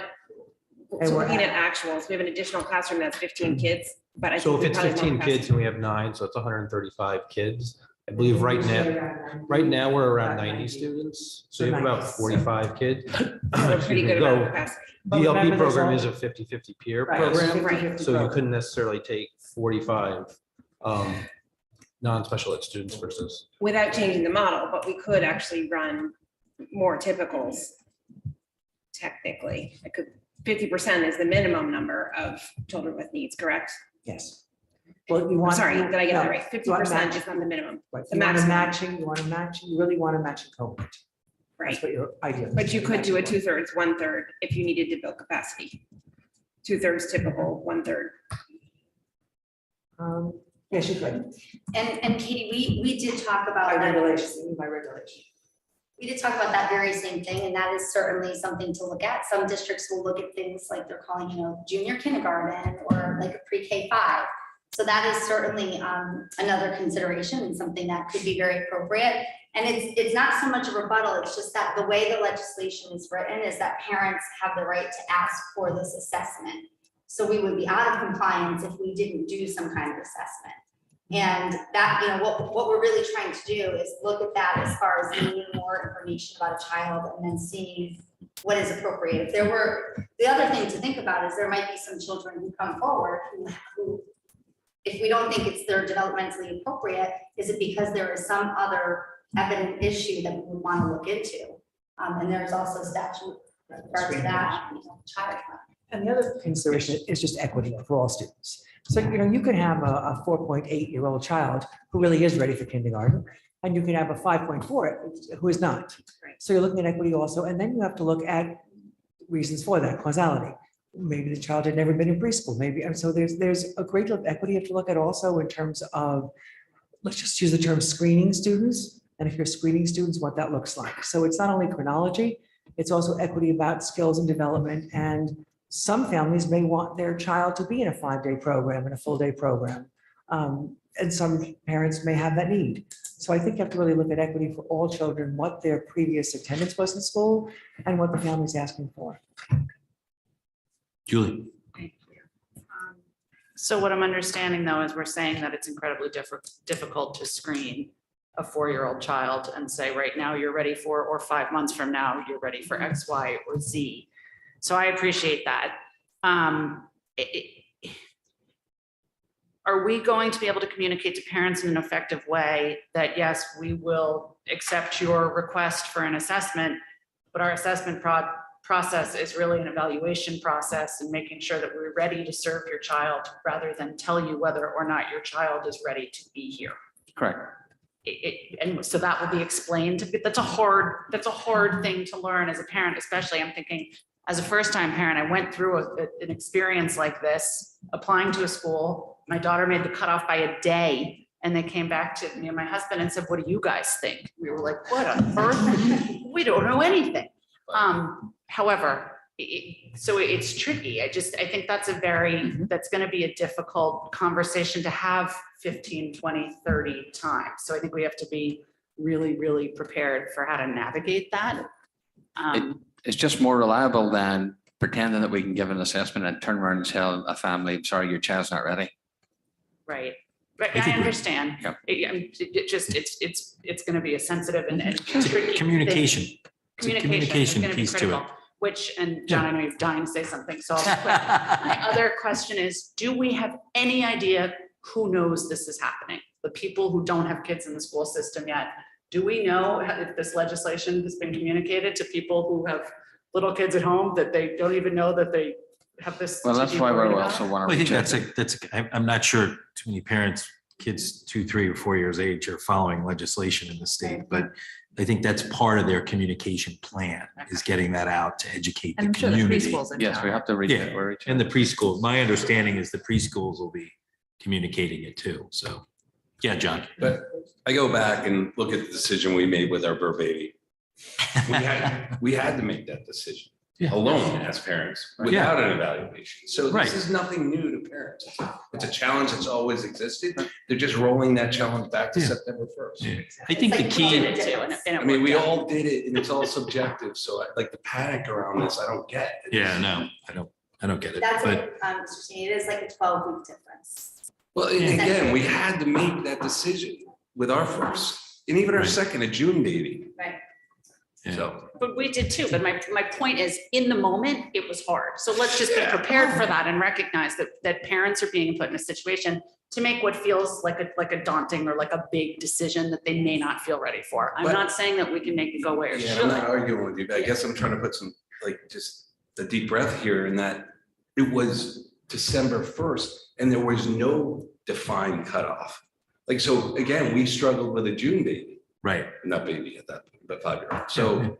Well, it That's seems what like I'm we're trying to- adding help to the process by talking to the parents about saying, we're going to do an evaluation that will help the teacher understand where your kid is development. I mean, we're adding help to the process, in my view. Right, and in addition to communication, I mean, this is the first opportunity to develop a relationship with family who Yeah. is likely going to be making, a 13, maybe plus year commitment to the school system with their child. So Sure. I think that's an important consideration, how do we start that relationship? Yeah. Robin, Just on the timeline, my first thought when I read this was that the outreach to preschools happening in March or April. I would think should be happening now, because that's when they're doing their budgeting and they're saying, okay, do we need to add an extra section of pre-K? Do we need to hire another pre-K teacher? Because if they're expecting or anticipating there might be a flux of additional students looking to do a pre-K year, and I had 2 of those, and I probably should have done 3, but didn't know that because that was my oldest. So, I mean, I do think parents could be interested in that, but the issue really is more of the capacity of the existing local schools. But I do think, I mean, they would probably accept students with open arms if they had the ability or the size to do it. And if I may just say to your question, that Laura's Straighten's been speaking to the nursery school, they're aware of that. I mean, actually, the question was, you want to open a nursery school? I mean, it's, they know that this is the time to do it. So they're anticipating, to your point, Katie, also increased enrollment on that level and looking at what their capacity is going to be. That said, they don't necessarily have the capacity. So that bodes the same question. What about families and their ability to access preschool? So, but they are definitely talking about it. To me, it's a little bit of the board or the administration continue to watch and providing updates to the ELP component to it. To me, in the capacity, I mean, we built those 10 classrooms, we built that capacity, but to me, that's going to be kind of the linchpin as to how that plays out. I agree. Yeah.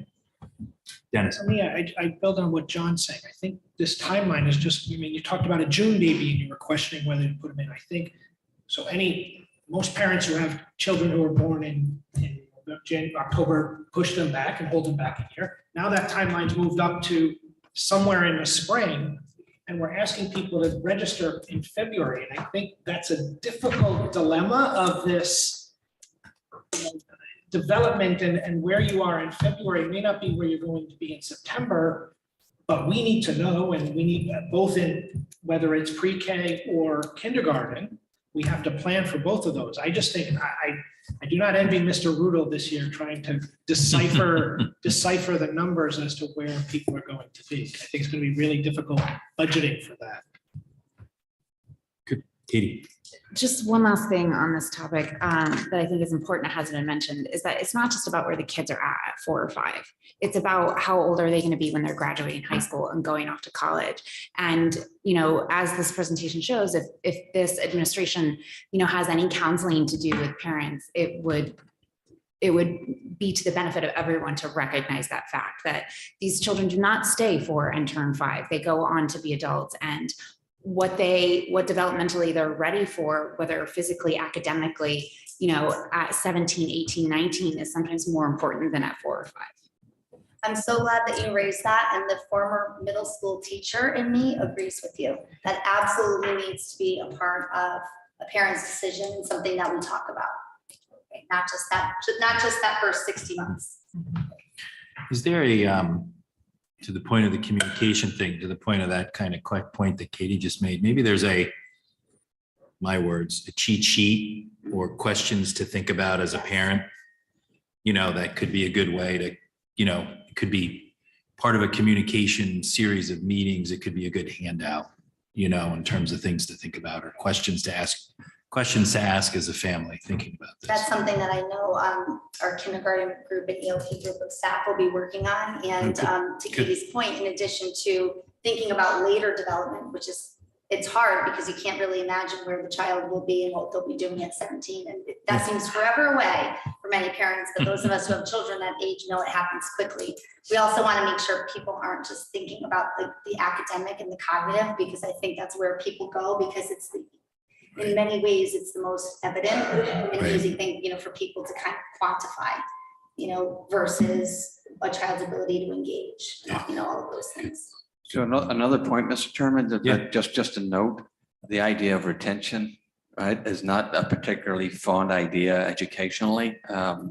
Educators in general, I'll put myself in that bracket, don't look favorably upon that. We have a process to go through, but it potentially opens that up a wee bit more for a child who we didn't know enters, and they feel as if they would like to retain the student. The good news is we'll know a lot more about the student, having the student in the classroom for the year, working developmentally, socially, so on and so forth. But it does pose that question too, which, to be honest with you, over the years has not always been a popular thing for parents to hear, that sorry, we're not supporting. We go through a process, but sometimes I would say most times that doesn't work out in a parent's favor in that way. So it sort of increases that a wee bit, the discussion of that, but not excessively so, but. Jill. Back on EOP, if the number of students is approximately 30, I'm assuming the known impact to EOP of the babies born in that time would just be 1 to 2 students or less in terms of what we know today. Is that correct? Yes, thank you. And also, to the Sorry. point of, it's unlikely that 30 parents would choose to come in and ask their children to start earlier, Right, right, on kindergarten level. right. And I'm assuming that a cohort of kids in our EOP classrooms or their parents may be grateful for that Yes, additional time. That would be. So I would assume they probably would not push forward, but again, thinking more about extending the capacity of EOP. Just was curious what impact we were anticipating. Thank you. Julie.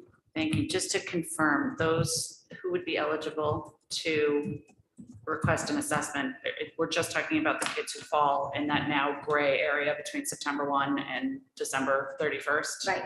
Okay, thank you. Dennis. And just to be clear as well, with the September 1st, it's just you're automatically eligible. Doesn't mean it's compulsory that you enroll at that point, right? You can Correct. be almost 6 if you want. Correct. So it's 7 years old. So you can go to 7. Good question. And there is that span currently in our, to the Kingsburg, there is that span currently in our classrooms. Good. Some is the 4 months. So I think this was good timing to present this. I think you hear where the board is interested. It might be something that gets on the agenda for a regular update as you hear more or see more, as you develop kind of your thought process around this. And I'm really grateful for the forward thinking about ELP. I think that's a really important consideration and something that the administration will have to look further into together. Yep, good, very good. Thank you. We will move forward to discussion on September 2023, 2024 financial report, possible action on proposed budget transfers. We'll turn that over to Mr. Rudel.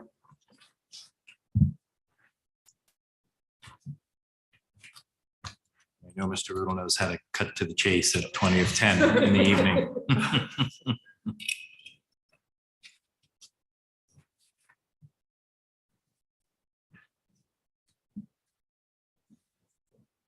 Next slide. So this is the financial report through September. We are forecasting a deficit of $801,006.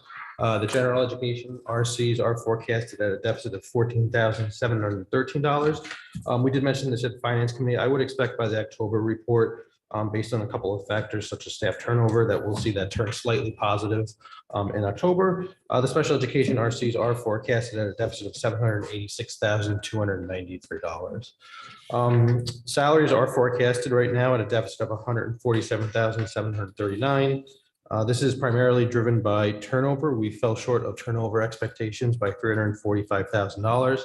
We did talk about this at Finance Committee, but the gap between who we are hiring versus replacing have shrunk significantly. We do have salary savings of just over $80,000. The difference between salary savings and turnover largely is salary savings are not permanent savings. Those are largely due to the fact of when an employee starts. We did have one less enrollment in elementary schools that saved $60,000. And then contract support was a positive $56,000. Operating costs are forecasted at a deficit of just over $1 million. $443,000 relate to special education consultant services, and this relates to the 11 RBT support staff that were contracted for this school year. And then special education tuition is a deficit of $601,000. About a third of that does relate to the change in the law that has us required to educate students to 22.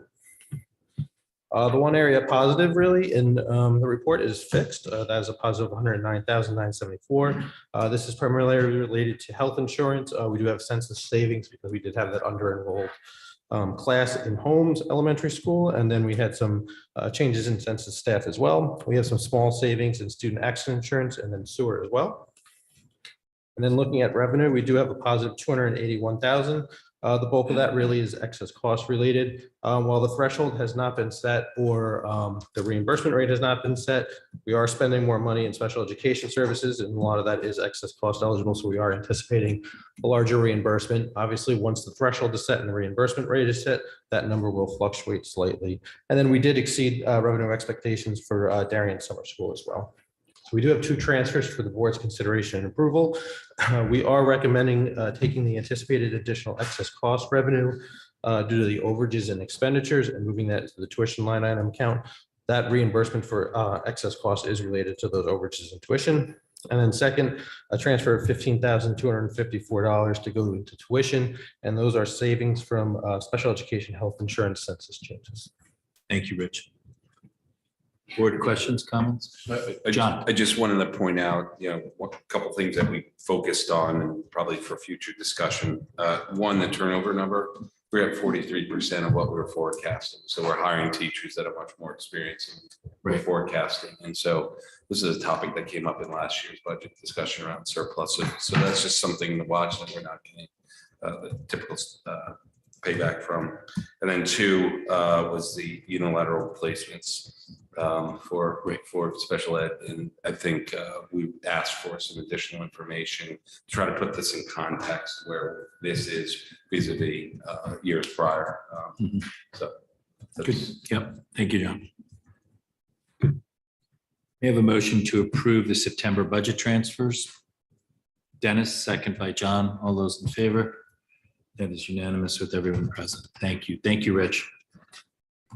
We will move on to further discussion, possible action on proposed revisions to board policy 6220, challenges to instructional materials. I know we had a long conversation and I think we got to the wording that we were looking for at the last meeting. Mr. Brown unfortunately had to travel this evening. So with that, I will turn it over to Ms. Sion. I think we all of the changes that were requested last time. Yes, John. I missed that meeting. I just wanted to just put in record my thoughts behind it. I think that parental involvement in this district we're very proud of that. And we have it through many facets. So including parents in this process, I think 1 is consistent with what we've done previously, and 2, I think it increases the transparency around this issue, which is going to be a great help. And then Robin brought up an issue that I hope we can look at, or the administration can look at, and that's implement a process that will support choices of individual parents, guardians to look at certain pieces of material in libraries in which they will have parental discretion. I know Newtown looked at this in June, became a controversial issue, but I think they found a good compromise, and it's something I'd love to see this board pursue in the future. It was a great suggestion. Good. Thank you, John. Katie. Thank you. I just want to say that I appreciate that we took the time to make this clear and have this in front of us so that we were all knew what we were talking about specifically. Because of that, I did notice a few things in the clean copies that there are a couple minor proofreading things in this that I think don't need to be discussed at the table, but a couple that don't change the content of the challenge, but I do think are important is I think it would be a good idea to change the wording of parent to guardian, and instead of saying him/herself, change that to themselves, and same things with the form that we ask them instead of he and she, changing that to they. I think that's more in line with other changes that the town has made in their statutes and policies, and it's just more inclusive overall. Good. Thank you, Katie. Julie. 2 quick questions. We use the term material being used. Does that include a library book when it's a material that's sitting on a shelf, but it's not being instructed necessarily? So that covers that. Okay. And we have chain of command in here. We have a chain of communication. I don't think we have a chain of command. I mean, we kind of do, but like I went on the website, and if I'm trying to find a chain of command, I can't find one. But there is a chain of communication. So I think we should switch to that. You want to be head of the chain of command? No. Definitely. Thank you. Good pickup, Katie. Sorry, one more I No. saw in my note. I would also suggest that in section 5E that we mirror the language of the teachers where it says no more than 3 teachers and we put no more than 3 parents. In an event where we don't have people offering and volunteering and eligible for these, I would hate for that to be held out because we had 2 instead of 3. So Dennis. And maybe Katie's language fixes this, but I'm questioning of what if we have multiple people challenging the same material? Would that be they themselves? Would that cover plurality of people? No, not the panel, but challenge. The first, number one, the complainant will identify they or themselves. So yeah, would that accompany that? Yeah. I think so. So I think that's a good Yeah. check. Good point. Thank you. Good. Thanks, Dennis. We have to renumber this. I see we'll go from 5 to Robin. 5. Just on Appendix A, I was looking at number 7 and number 8, and I wasn't sure if these were meant to be 2 separate questions, but one was please describe your objection and please be specific, cite words, et cetera. And then number 8, describe the nature of your objection, unless they meant that that might be something different than what they're citing above. I didn't know if that was meant to be 2 separate. It is. It is. Okay. I mean, we could combine it to one, but I think No, it was, okay. the number 7 is point out what specifically and then why. Okay, thank you. Okay, good. Thank you, Robin. Good. We want to see another clean copy? Or are we good with, we'll get an updated Thank you. as amended? Good. May I have a motion to approve as amended through this board meeting, the proposed revisions to board policy 6220, challenges to instructional materials? John, second by Dennis. All those in favor? That is unanimous with everyone present. Good, thank you. A lot of good work done on that, a lot of good conversation, so thank you very much. We'll move on to first reading and discussion on proposed revisions to board policies 4125, evaluation, termination, and non-renewal of athletic coaches, 4150, administrative regulations regarding bloodborne pathogens, 4175, prohibition on recommendations for psychotropic drugs, 4300, employee use of district's computer systems and electronic communications, 4325, hiring of certified staff, and 4350, hiring of non-certified staff. I'll turn that over to Ms. Sion. So most of the changes are either technical in nature or required by law, with the exception of policy 4300, the use of the computer systems. That's been revised to reflect the nature of software programming and other kinds of things that we use that were not in existence when we last did this policy. The hiring of certified staff reflects current practice. It's not in reaction to anything. It's just really what's been going on for the last few years. And it makes clear that the superintendent hires anyone below the administrative rank. The board hires the rest. That for cabinet level positions, the board will, in consultation with the board chair, decide on the appropriate mechanism, which seemed to work really well when we hired Dr. Fedikin. Those are the Good. highlights. Good. Again, first reading. Sarah. Just at the policy committee, when we discussed these, it was brought up just that in full transparency, when the hiring process for certified staff removes parents from that process, but that process did not go well with parents because parents were not able to sit in on the demo lessons of the teachers and then were asked to share opinions on that person and that. Okay. For the teachers. For the teachers, sorry. All right, good. Thank you. Jill. So just picking up on that, I would love to make sure that I'm clear where parents can and can't participate. So for example, for administrators, parents are still eligible to participate, correct? Yes. And I know it says at the discretion, of the committee, but I'd prefer to leave parents in place where we can. Yes, absolutely. And 95% of the times they are. Yeah. There are certain instances where either because of timing or some other reason we haven't been able to, but the preference of all the administrators is to be inclusive with the parents for those positions. Okay. And how are those parents selected typically? Well, we try to get 2, but we, sometimes don't find that many. Okay. And you're not making those calls presumably. Who's? No, we usually reach out to the chair of the CDSP, but sometimes we also reach out to principals if we can only find one through CDSP, then the principal will sometimes look for a second volunteer. Thank you. Robin. Just one minor thing on policy 4375, and Sarah was just mentioning this. So for the teachers that are hired, I'm looking at the revised number 3, line 4, it still has in parentheses excluding PTO members, but that they had been deleted from the interview committee. So I think that could be removed there. Okay. Thank you, Rob. All right, again, first reading, so that will come back to us. Marge, anything on the personnel report to update us on? No, we made some progress, as you can see, with some hiring, but we still have some positions that are extremely difficult to fill. Special education teachers at the high school, although we've been doing demo lessons.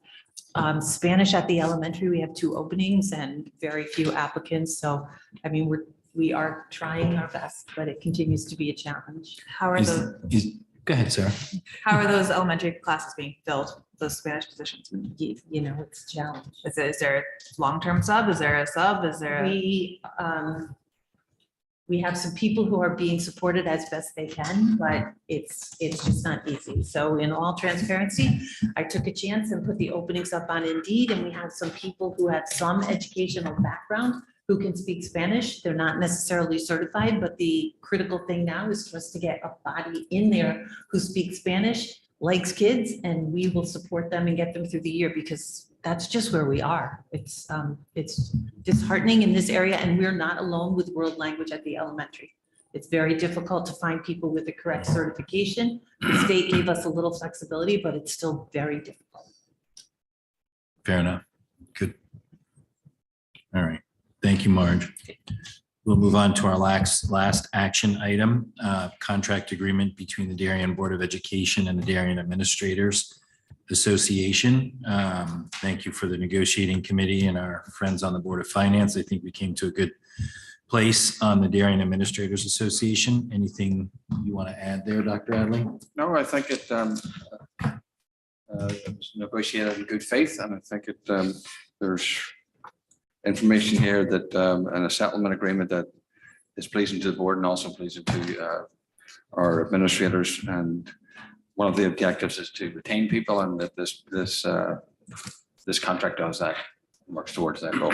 Great, John. And then I was just going to say that, by taking the elementary assistant principals from 197 to 207, that was kind of consistent with what we were doing with the teachers contract, and trying to get more in par with our region in terms of what the APs were making relative to our peer districts. And so there's kind of thematics there, taking the less experienced people, I guess you would say, and bringing them up at par in compensation. Yep, good. No, thanks for bringing that point up. Good. Any other thoughts or questions? All right. May I have a motion to approve the contract agreement between the Darien Board of Education and the Darien Administrators Association for the period of July 1st, 2024 through June 30th, 2027. Julie, second by John. All those in favor? That is unanimous with everyone here. Thank you. That will now go through the normal process over to Town Hall and then through to the RTM. So Michelle, we will move back to public comment. Good evening. If anyone in person would like to participate in public comment, please wait for the chair to acknowledge you. You'll have 3 minutes to comment. If anyone online would like to participate, please use the raised hand icon. Anyone in person or online? There are no raised hands at this time. Okay, good enough. Well, that we will move to adjournment. Again, a heartfelt thank you to all of you. I honestly will miss this group. So it's been great, and it's been fun doing the hard work that we've done for our students. And thank you for the comments, and again, the tiny miracles, and much appreciated. And I look forward to hearing and seeing, but not participating. But thank you very much. Bravo to you guys for stepping up and volunteering, and the time and energy that you put into this board, this current group, and the other people that have participated in this board in my 9 years. A heartfelt thank you. And thanks for all those folks that participate from an audience standpoint, online or in person. It's always great. The amount of participation has only increased in my time on the board, and I think that's a good thing. We're listening, we're hearing. We've got to continue to do that with everyone, especially the students, and it'll continue to keep us as that top district in the state and in the country. So thank you. And a shout out to my friend, Mr. Burke, for staying through the whole meeting. Thank you, Mr. Burke. All right, thank you. May I have a motion to adjourn? Where's my gavel, Jill? Jill, second by Julie. All those in favor? Take a picture of this. This meeting is adjourned. Thank you.